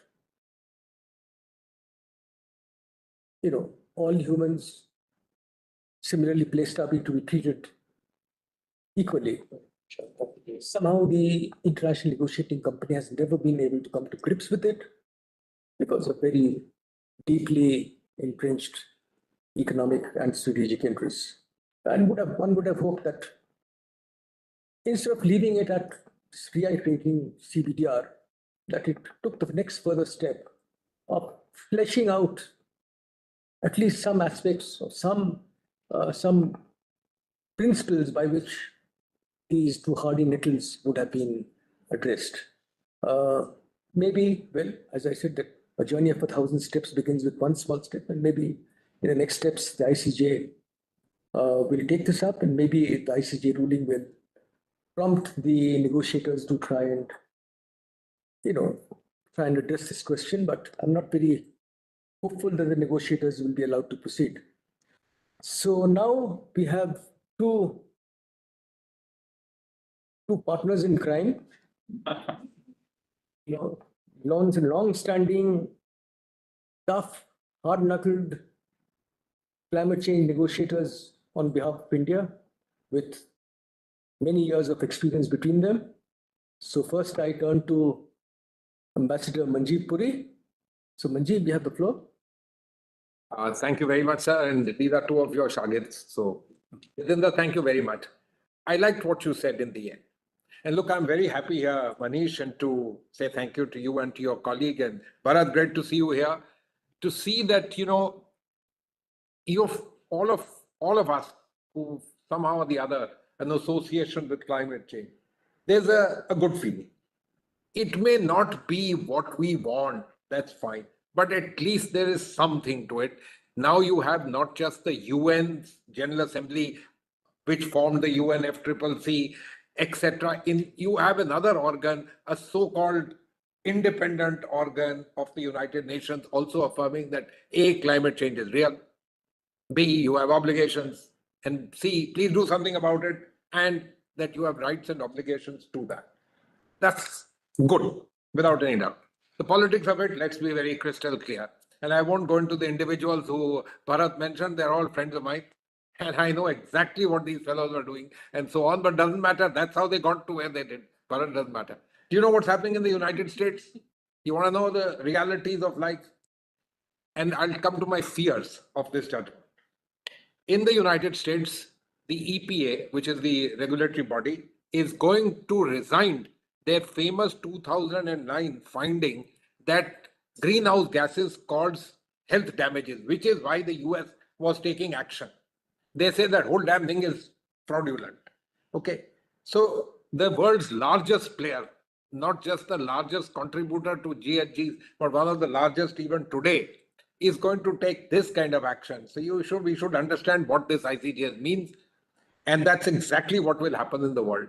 Let's also understand, Sanjana, the beginning of this entire business of how this happened. This is not about developing countries phoning up. India did not co-sponsor this signing up, and there's a damn good reason for it. You know what is the end result of this thing? We should be a little mindful of all this. This is all going to, the US says, I don't care, I'm outside, hell with you guys. And please be mindful, if they stay outside the room, at least you'll have something there you can see after 4 years. If they come inside the room, I don't know what will happen to you. That's the biggest worry that you have to look at the UNFCCC. The United States not standing outside. Does somebody remember what happened in the financing for development meeting in Sevilla?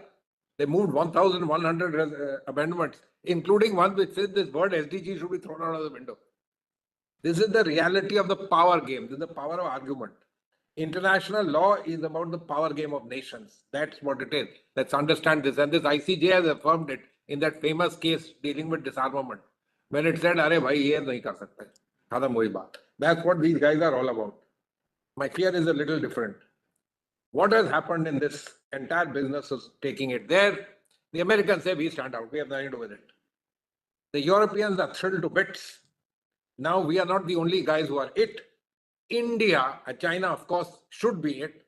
But certainly China, India, Brazil, Nigeria, Indonesia, all these guys are it. We are the guys who will have to take on all these obligations, which Vanuatu and company will raise. And you'll have 160 of these countries standing there, pillaring you. And the Europeans will stand with them and laugh, because anyway they have accepted the response. And the Americans say, we have nothing to do with it. This is all bad luck, bad idea. The whole thing is no good. This is what is going to happen. And Jatinder, if you don't mind my saying so, this is where I come to something which you raised with me 6 months back. I don't want to take the name of the Honorable Judge. I'm sorry, but this lack of understanding on what it means to do policy space is something that we learned from Dr. Ghosh and tried our level best, and which is why he very gently hinted to you that, sometimes this understanding of what is policy space in developing countries takes a very long time. In the US, the Supreme Court is crystal clear, and so is the Congress. No international treaty that you sign on is of any relevance unless it is domestic law. They are very crystal clear on it. They make it public. It doesn't matter. We, unfortunately, use the other side, that if we don't have domestic law, this will apply. You know the famous cases. We have, in this case, because these links are they're not separable. I mean, these old-fashioned links of fossil fuels, development, paisa, these are true facts. One day they will change, we don't know, but it hasn't changed. And so, therefore, there are these issues. This is about circumscribing policy space of government. My two colleagues come from the civil service, Dr. Ghosh and Rajni, and we used to all talk about it. Most of our colleagues in the civil service used to tell us at these negotiations, "Arey, kyun itna lad rahe ho? Chup raho. Is bahane ye kaam ho jayega, nahi to court hi nahi humko karne dega, politicians nahi karne denge." And we had to say, "Bhai, that's your job, manage this scenario in your country as you wish. Our job is to give you that opportunity, and not that you don't have that opportunity." Now, this is a way of looking at it. We, as a country, haven't reached that point. I think we need to understand what the implications. The implications are, because I see this honorable judge taking on this case, and will be quoting it to you left, right, and center after that, which will become willy-nilly impossible for the government to stand up and now say anything on it. Unless you then take a diametrically opposite view and you say, I don't care what you say, which is not the way states want all their various organs to go about it. So, I don't want to say more, but, this is the reality of the implications of all of these particular things. And that's what is happening. I didn't expect this judgment to be anything else, but I didn't expect the judgment to be anything else either. Remember, the United States actually filed its submissions in 1994, in 2024, before the election. And if you read those submissions, do you think the current administration would have filed those submissions? There's no chance whatsoever. Where they agreed that climate change is the greatest global challenge, this, that, and the other. The current guys would have said the bad idea, the hoax, the fraud, and drill, baby, drill, etc., etc. And that's the nature of this game. International law is about the power game of nations. You have to understand it. The game still has to be played, and it's very much par for the course for us to do all of those particular things. I hope that this judgment will give BLM some kind of a good feeling. I don't know about adaptation. I just hope that at least they keep the things on board and keep standing. That is important. We'll live to fight another day. As far as we are concerned back home, if I was in the ministry and elsewhere, I would start calling the Attorney General in for a solid set of briefing. Bhaiya, this is what you need to argue. This is damn good, but this is the question of policy space for governments, and we need to be a little mindful. Let me stop at this. We have a lot of fun and games on this. This is what we all have been doing all our life. Thank you. Thank you, Manjeev, for, as always, candid and vigorous exposition of your views, which is what actually made you such an enormous asset in the Indian negotiating team for climate change. And now we turn to Mr. R. Rashmi, also with many, many years of experience in climate change negotiations. Well, thank you very much, sir. After Manjeev having spoken, I don't think I can add anything further. And it brings a lot of passion, and he calls a spade a spade. So that's the good thing. Now, as far as the ruling is concerned, I mean, of course, it's a welcome, because it actually establishes the principles based on which actions have to be taken by the nations, which are the members of the UN. So it, in a way, reaffirms and confirms those principles. But I must qualify my statement also by saying that we need to go beyond the principles. In fact, the principles were already laid down sufficiently well and with a lot of clarity in the UNFCCC itself. And the Kyoto Protocol actually confirmed them once again and created them in form of implementable commitments. So what is it that why have the states gone to the ICJ at all? So obviously we have to look at the geopolitical circumstances in which the Paris Agreement came in place. So I share fully the questions raised by Professor Desai and Anuradha. The two things which they have mentioned is, one is the issue of its linkage with trade, and the inadequacy of the efforts of the nations which are responsible. Now, I was listening to Mr. Rajput when he said that there cannot be any responsibility if there is no obligation. But I beg to differ in this respect, that the obligation is already confirmed under the law. The obligation exists under the UNFCCC and, of course, under the Kyoto Protocol and also under the Paris Agreement. The question is of equitable distribution of these responsibilities, which unfortunately this ICJ ruling has not been able to do, and maybe it has done so for a very valid reason, because perhaps this question was not raised before them. They have strictly gone by the questions which they have been asked to resolve. So this question didn't exist. And the reason the litigant states which went before the ICJ, I think the main concern of those states is to seek reparation or the compensation for the loss and damage, or the damages caused by the climate change. But that is not the entire story as far as climate change is concerned. Unfortunately, ICJ is bound by the questions raised by the UN Assembly. But I think the issue of climate change actions is much wider than that. So therefore, one is the question of principle itself, where there is this ruling fails to, or rather ignores the question of equitable distribution of the responsibilities. And the second is the impact of this decision. As Manjeev rightly says, that it will perhaps be quoted in every forum now. And it will be quoted basically to establish the responsibility of all countries together without having this principle of equitable distribution, which will catch countries like India in a very difficult situation. Because the impacts of climate change are felt by everyone. Although the ruling says that the nexus, the cause, the direct and certain causal nexus has to be established before these reparations have to be paid by those countries. But this is basically the problem of the climate science. This attribution business is extremely murky business. We don't know how this will be attributed and who will be held responsible for this. The global circumstances and the local circumstances, they completely differ.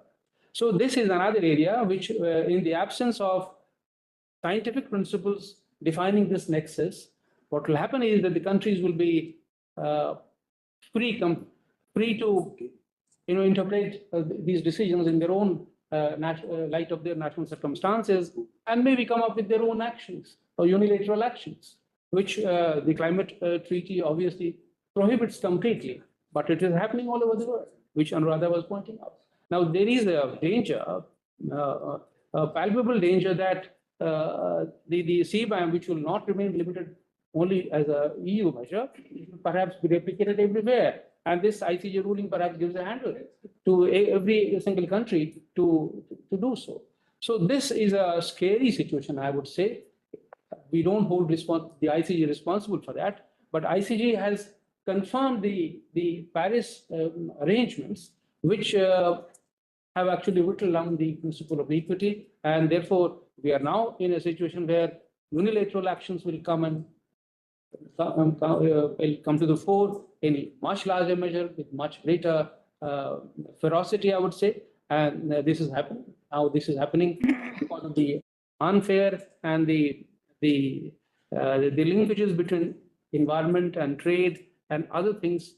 These linkages will come to the fore more prominently than ever in the past. So I'll stop here, and thank you very much. I hope that the conference in Belem gives us an opportunity not only to look at the questions of mitigation or the reduction of emissions, but also the questions of survival or the impacts which developing countries are suffering. And this ruling is used as a shield against that as well, to highlight the issues of adaptation, loss and damage, and the adverse impacts for which countries should be held responsible.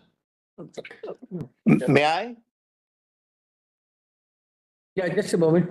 We have another speaker. Okay. So thank you, Rashmi. And I think this is an important question because the motivation of the small island states was to secure compensation for loss and damage. And the basis of this compensation, I don't think, that we are any more enlightened after the ICJ. So I think, and the question of attribution, it is scientifically and statistically very problematic, very uncertain, this attribution. So I don't think that the countries which seek the ICJ, which had picked their hopes on the ICJ ruling to have a basis for claiming, legally binding obligations for compensating for loss and damage, that they will actually make any further headway. So the final speaker is Dr. Nupur Chaudhary. She's adjunct faculty at NUJS Kolkata.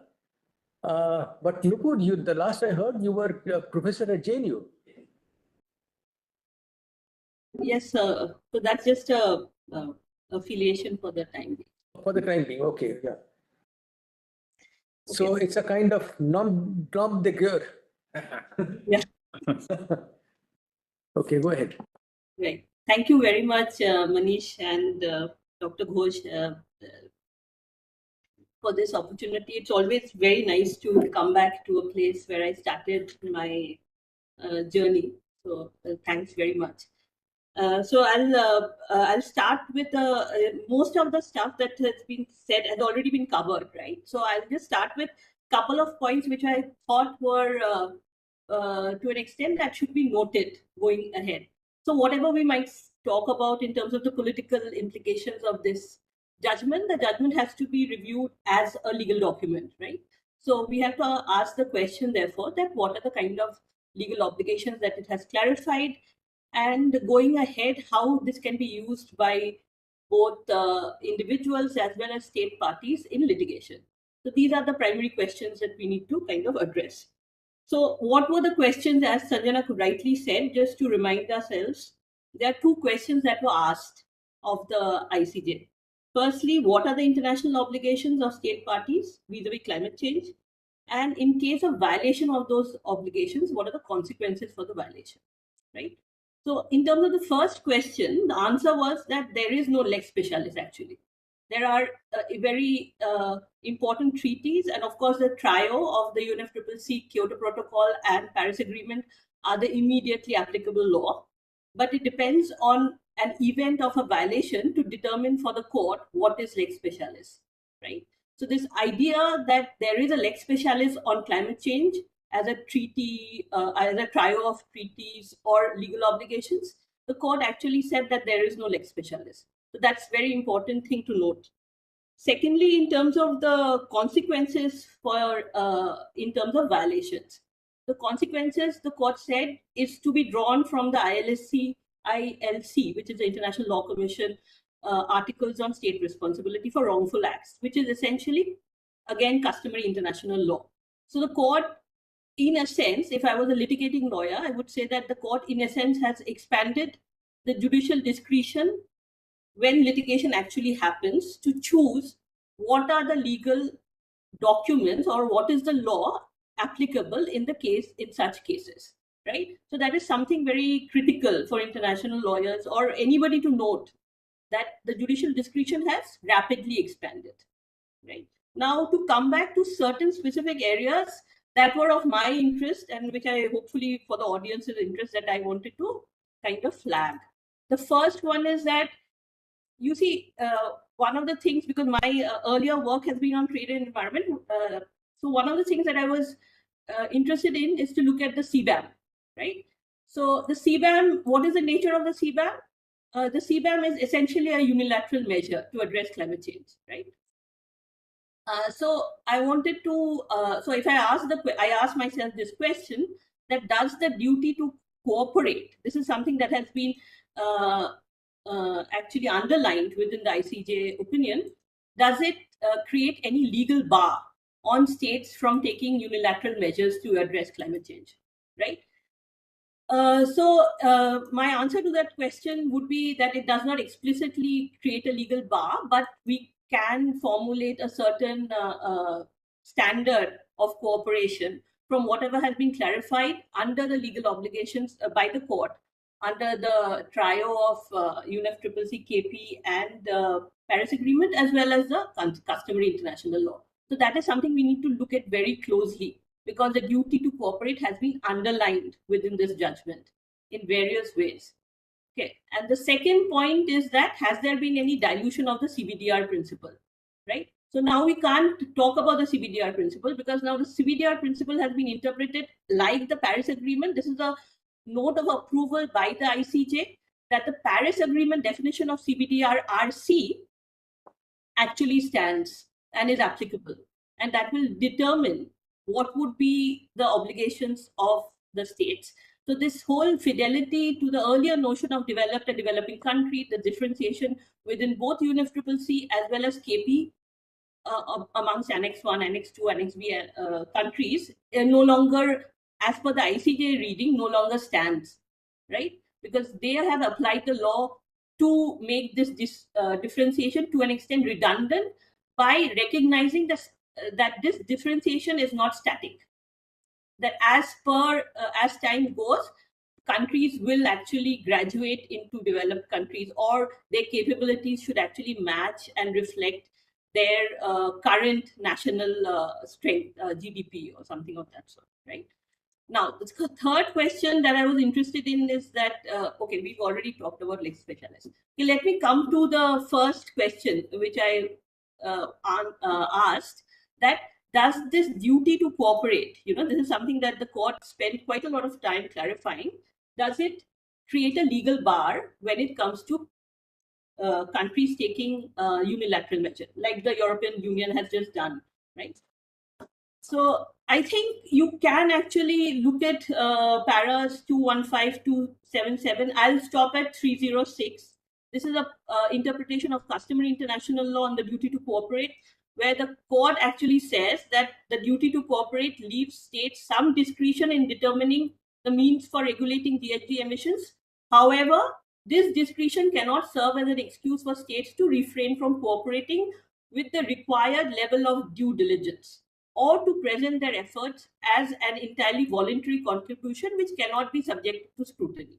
So there is enough, I would say there is enough basis for us to make that argument that CBAM is of course a unilateral measure, and there is the duty to cooperation actually creates legal obligations on states like the EU to in good faith take measures to to actually onboard countries, right? So I think that's something which is good news for us. Okay. Now, in terms of has there been a dilution of the CBDR principle? Absolutely so, as per my reading of the opinion. The CBDR principle anyway stood diluted as per the Paris Agreement rephrasing of that principle. And now, when the ICJ looked at the CBDR principle, please take notice that the principle of equity was also quoted. Now, one would imagine that as per CBDR is, of course, a formulation of the principle of equity, right? So when you say that the CBDR, along with the general principle of equity, stands and is applicable to climate change, what you're essentially saying is that equity continues to be one of the fundamental principles in which the way obligations will be interpreted, right? They don't create any substantive obligations, but the interpretation of obligations would be determined by this principle of equity, which is not just therefore contained within CBDR, right? So that's something to be noted, right? So that what essentially it means is that, for example, there has been a linkage being created between CBDR and the due diligence obligations, right? So if you look at para 247, that says essentially that the obligation to prepare and communicate NDCs capable of realizing the objectives of the agreement applies to all parties to the Paris Agreement. Correct? That's fine. Then there is a caveat added. What is the caveat? The caveat says, however, consistent with the varying character of due diligence and the principle of CBDR and respective capabilities, the standard to be applied when assessing NDCs of different parties will vary depending on historical contributions to cumulative GHG emissions and the level of development and national circumstances of the party in question. What does that really mean? In my reading, this basically means that there are you open the door for a substantive review of NDCs, right? So, so essentially, for me, the reading of the ICJ opinion means basically that there is great judicial discretion now available going ahead for any litigation that happens on climate change, especially at the international level, on determining firstly what is applicable law, and secondly in determining what is the responsibility of states when obligations vis-a-vis climate change are to be determined, and then of course what are the consequences for violation of those obligations. So I think these are a couple of points that I took away from the ICJ opinion. Thank you very much, sir. That's it. Thank you, Nupur, for your giving us your interpretation of the ICJ ruling, and in particular for emphasizing that this is a further step in resolving the categorical distinction made right from the UNFCCC between Annex 1 and non-Annex 1 parties, and which of course, I mean, the Paris Agreement went a long way in dissolving this distinction, but the ICJ seems to have further cemented it. We are actually at the end of our time, but do we have 15 minutes for audience participation? Maybe, I think. Unless we're thrown out, just a moment. Unless we're thrown out of this room. No, this room is with us. Is with us. Okay, so 15 minutes, which means that I would invite participants to give their questions, not comments, please, just questions. And please identify the member of the panel, who will to respond to your question. So please, Mr. Sangeet, please go ahead. Thank you, sir. I have joined very late, so this answer might have been there. But one thing is that what we understood from the opinion is that Kyoto Protocol is still in existence, and whatever the obligations were there of the countries who had agreed and who had ratified, they are bound to abide by that. And you might be aware that there are many corporates in India who have unclaimed carbon credits for which these UNFCCC or the countries have not paid for. So is there a way that those carbon credits can realize the money? That is one.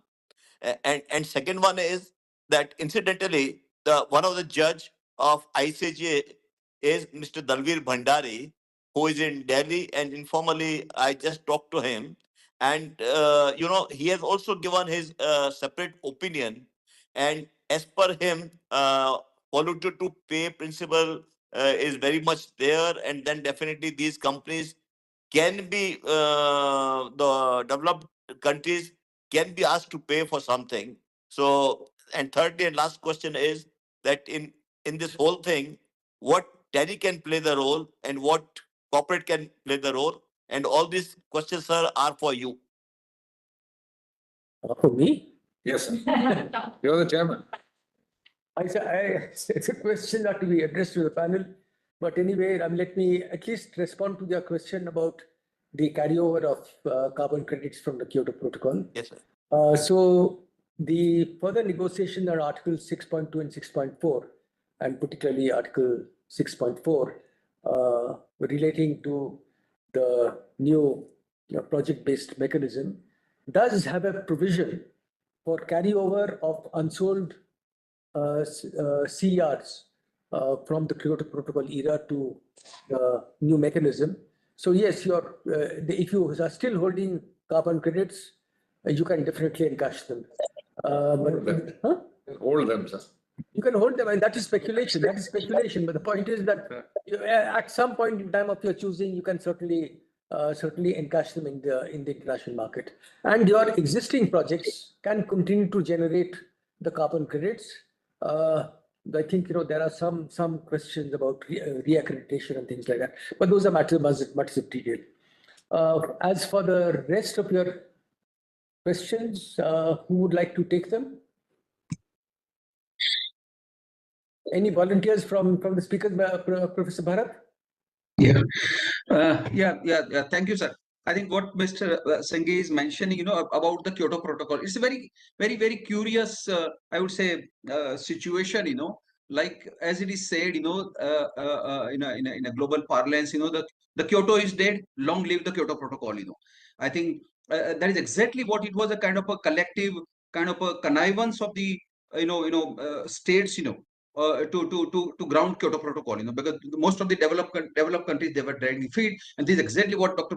Ghosh mentioned, initially, the gradual, the whole attack right from the day one, the principle of common but differential responsibility and respective capability, and I think probably it will be the fitness of things to pay our tribute and to recall the contribution of our fisty, Indian negotiator, late Ambassador Chandrasekhar Das Gupta, he contributed initially to this party, the master stroke, And so the whole effort from the beginning was to dilute and derogate this principle, because once you take out the common but differential responsibility, everybody is on the same footing, and that is how the Paris Agreement came. By the time the developed countries, people had withdrawn, they refused to cooperate, and so it remains on the statute book. technically speaking, legally speaking, it's a breach of the Kyoto Protocol, where the concerned Annex 1 country should have been held legally responsible. But well, in international parlance, like what Ambassador Manjeev Puri said, well, it's a politics, so they wanted to connive into it, and that is how the Paris Agreement came. So on technically it remains on paper. That is why the court also mentions, the Kyoto Protocol, technically it recites, relevance and existence of the Kyoto Protocol, but for virtually, I think most of the things, it's a like a, relic of the past. Yeah, thank you. So you see, the Kyoto Protocol, technically it is still alive, but there is no commitment period as of now. So they have no further commitments from the last commitment period, which I think ended in 2020, I think. 2020, yeah. So, so basically the structure of the illegal structure of the Kyoto Protocol remains, but as you said, I mean, it's like, the Cheshire's cat. The cat is banished, but the green remains.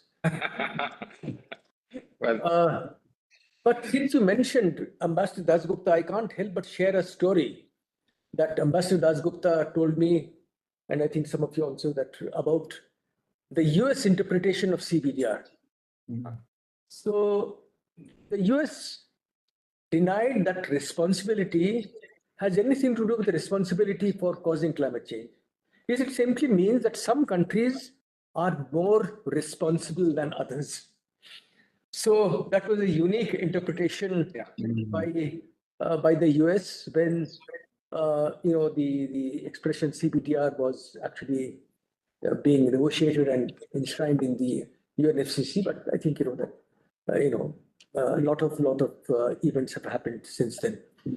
So anyone else with a question? Yeah.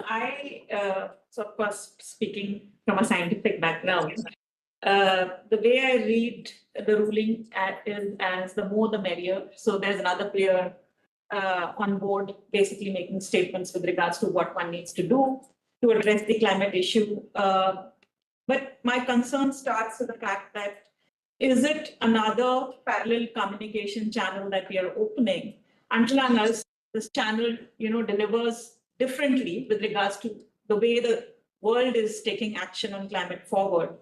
And if it is another parallel channel without litigation, international obligations holding states accountable for climate action, then it doesn't serve the purpose, because then we're again having another entity coming and stating the same guidelines, principles, frameworks, possibly in discussion. So for me, the big question actually, especially with regards to the courts and the judiciary systems, are that what can courts do actually to provide the impetus for, asking states for pushing action on climate on the ground, whether mitigation or adaptation, and where is it that the courts can come in to strengthen the whole process which already exists? So if we were to ask the courts to basically focus on those elements, so that internationally speaking, we could have a stronger system in place while we do have this negotiating forum and parties coming and having discussions, etc. What can the courts do additionally to be able to push that agenda forward within the states? Because stating the same things and focusing on the same things that possibly the negotiations are focusing on doesn't help. We want the courts to do something more, right, with regards to pushing the action agenda forward on climate. And that is where the expectation from the courts lies. I don't know what can be done, whether the International Court of Justice can hold countries accountable. Like you said, the US has its own kind of focus and may or may not come in, etc. If we are not able to do that, then what is it are we able to do then? Are we just talking about the issues and not able to deliver when it comes to deliver? Who holds who accountable? There were questions about different environmental treaties and basically integration of that, as well as links to trade and other things where we are talking in silos, etc. I think we need some kind of a thinking behind where we bring all these things together, these issues that we're talking about, for strengthening the action that we are talking about, which we see missing in all the discussions that are happening by different entities, including the ruling by the court now. I think, Mr. Chima, this question is obviously Okay. addressed to you. So, ma'am, when you say courts, are you alluding to International Court of Justice or Indian courts? No, so I'm going back to the ICJ ruling, but Okay. of course it will Okay. come to the states Okay, as well. okay. India would So, be so the way I see it is, the ICJ judgment actually has what they call, you prepare a table of contents when you put a book together. So it has actually put a summary of the entire sort of principles and jurisprudence around it, and given a judgment. So a lot of people are unhappy. As a matter of fact, United Kingdom, the very next day after actually a few hours after the judgment was given, actually said, what is this politics that the court is playing? So there are going to be people, and people from the Caribbean are hailing it. Okay. So there are people, as in any litigation, when you juxtapose two parties, obviously there's going to be somebody rejoicing and somebody feeling sad about it. It's no different here. There are some nations who are going to feel rejoiced, some nations who are going to feel unhappy. No, this doesn't meet with my argument, which I have been negotiating with Mr. Puri in International Forum or with Mr. Ghosh in International Forum. Then suddenly now the court says this is customary international law and you must follow, and I have reiterated. Now so these principles, I think that's how I look at it. Okay. Now, second thing is, what do Indian courts do? Let's look at it from closer home. Okay. I think since middle of 85, 86, 1985, 86, our courts have pretty much included almost all principles that have been enunciated in this judgment. Okay. And not once, but several times. Okay, whether it's with MC Mehta or you versus Kamal Nath, MC Mehta versus Union of India, you name it, all these principles have been initiated already in our jurisprudence. Okay, I have to look at yesterday's order, which has come last evening. I have not gone. I mean, I actually sort of read line by line and I sort of mark this thing. So I have not read it, but I've read the summary of their judgment.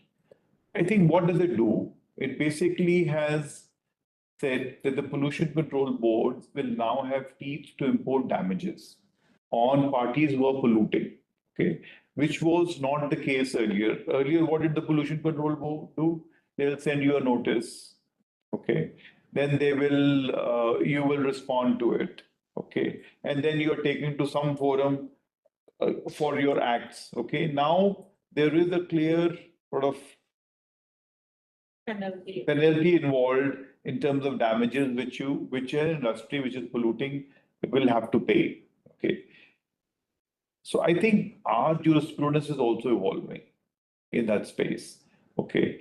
Especially in the carbon space now, where I am an amicus to the court, we are talking about the principles that's why I had a written speech. I didn't want to deviate from the written speech.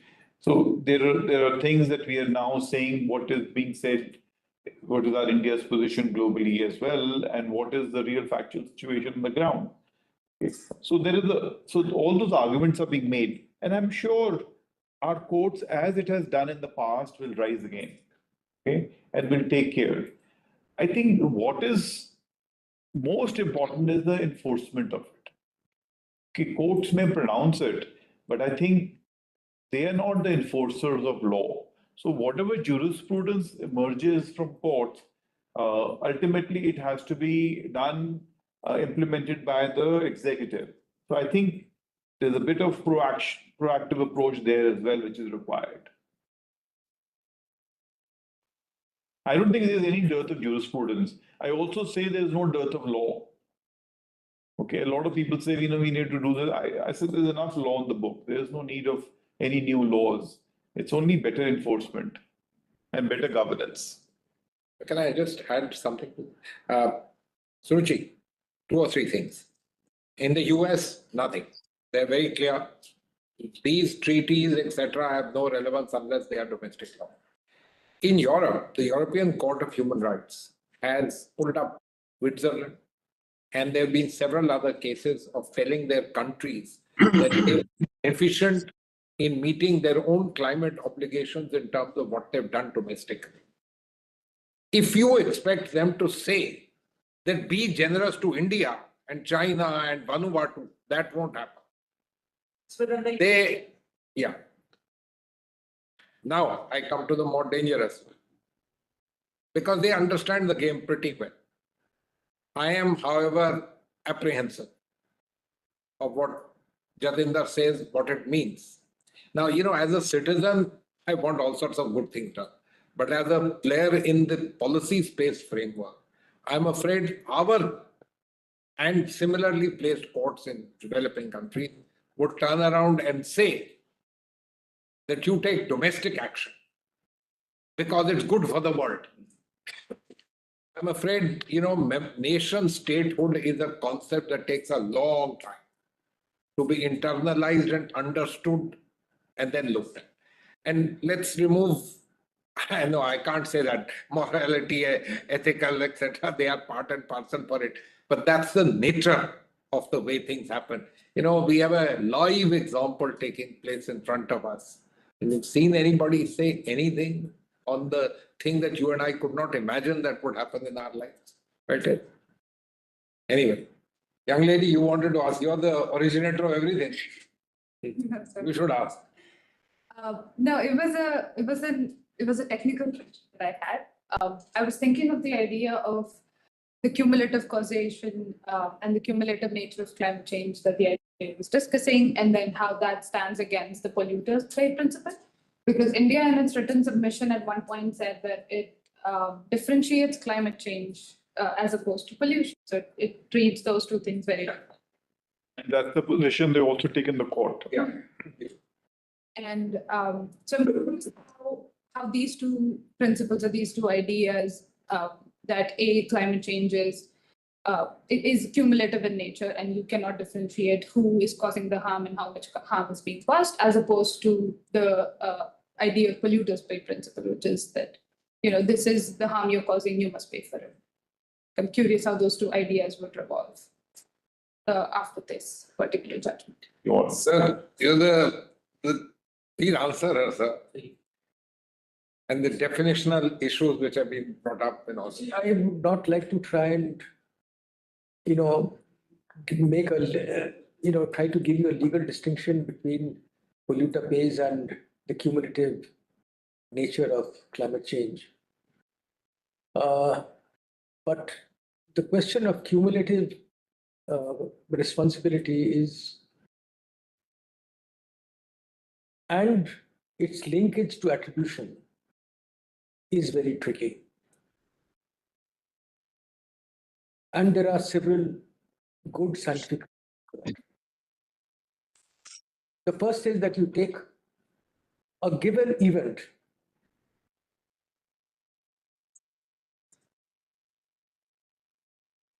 how much of that is to be attributed to anthropogenic climate change, and how much is it just part of the normal course of nature. And the problem is that there is no normal course of nature. Okay, nature is always changing, and there is always, there are always, sort of movements in natural climate parameters. The second thing is that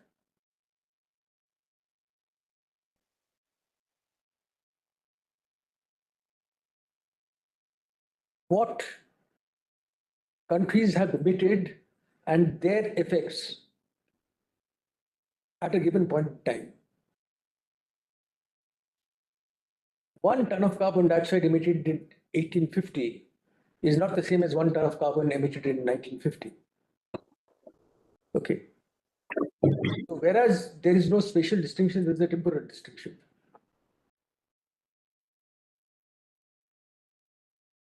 And third, that global climate models, GCMs, which embody the scientific understanding of the phenomenon,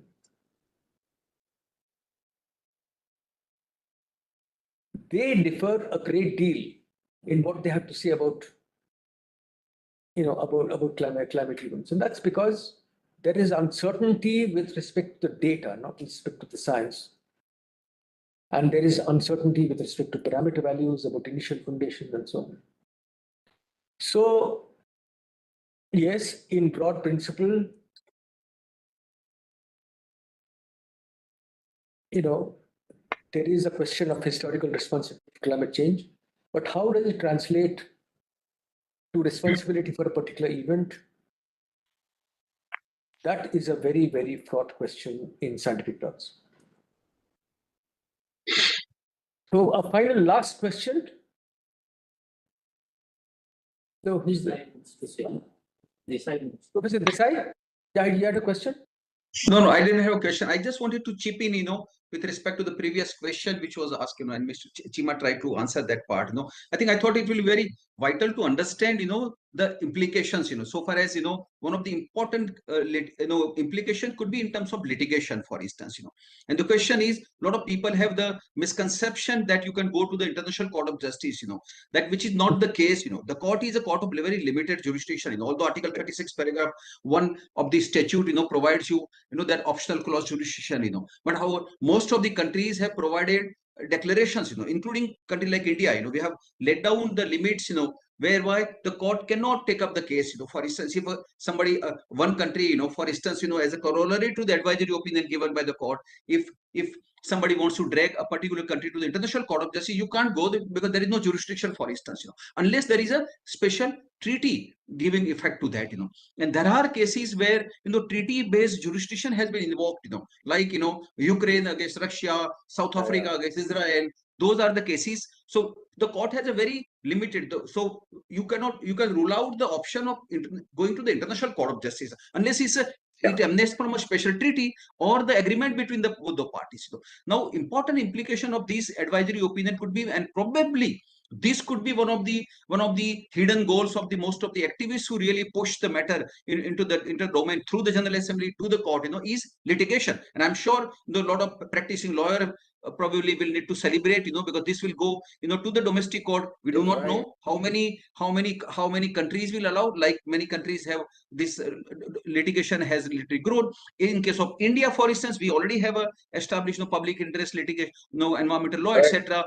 For instance, but we do not have still a comprehensive national environment, climate change legislation, But probably if it comes up, the court, and like in India's case, Indian Supreme Court has already said the international law is part of the law of the land, and a lot of cases have taken that into account, for instance, And I think one of the things which I thought I must flag, which Anirudh probably mentioned, is that the court's function is not a technical or a mechanical, which you find in this advisory opinion, merely listing those things.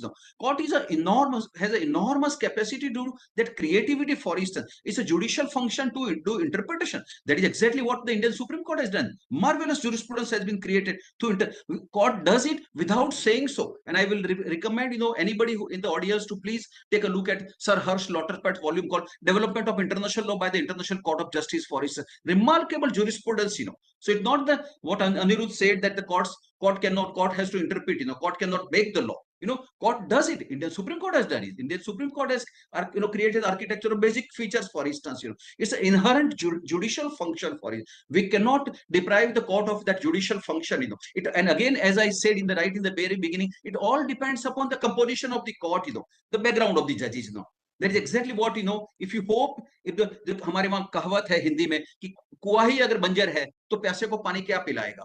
This is exactly what I would say, that is exactly what the General Assembly will wonder, that why did we go to the International Court of Justice? We wanted an advice, for instance. And I think it's a very, very intriguing statement which you find in paragraph 456. The court says that the international law has an important but a very limited role in resolving this. Will probably, I would say, it will haunt the International Court of Justice in the years to come. Court ought not to have made this very, very hurried statement. Probably it's a lack of editing, or probably it's a just oversight.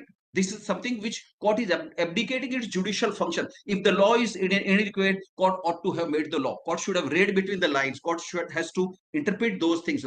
And finally, I'll mention, which not anybody, maybe most of the people have noticed. In the last paragraph 456, court is saying, that above all, a lasting and a satisfactory solution requires all human will and wisdom at individual, social, and political level to change our habits, comforts, and current way of life. So court is trying to almost, show its helplessness, saying that, well, ultimately, Probably there are limits to legalism or something. Ultimately, we have to, it's a long road to go. Will it be possible? How will you do it? And court, international law has a very, very, very decisive role to play. But that is exactly what you are talking about, this architecture within which you are negotiating.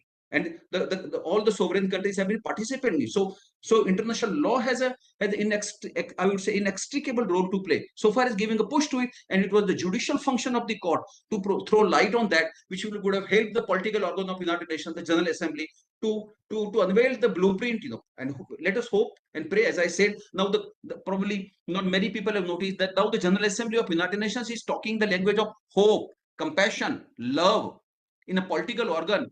This is not less, that is why we say, hope against hope. I said 2025 should be regarded as a year of hope. Thank you. Yeah. So thank you. We must now close this seminar, and I would like to congratulate and thank all the participants for a very rich dissection of the ICJ ruling, and also giving their insights onto the promise, the shortcomings, and possibly the way forward. So thank you all very much for your participation, and including all the participants for listening very carefully and for their animated questions. So thank you, and I hand the floor over to Manish now. So if you have any questions. Thank you, everyone. Yeah, thank you. I must express my gratitude to all the panelists for spending 2.5 hours in today's time is a lot of commitment. So and you have enlightened us thoroughly and have given a lot of food for thought. So thank you very much. Special thanks to my two colleagues, Sai and Sanjana, who helped put all of this together. And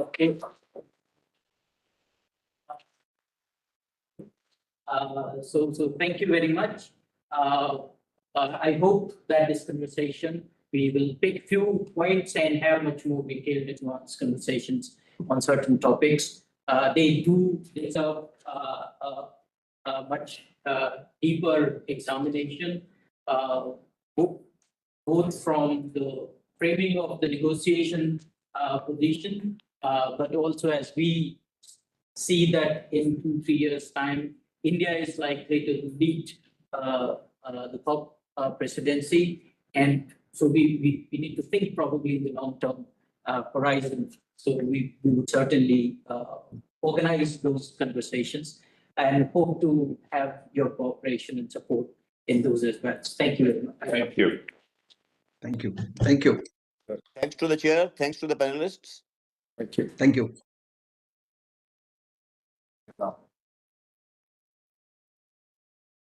Congratulations to both of you.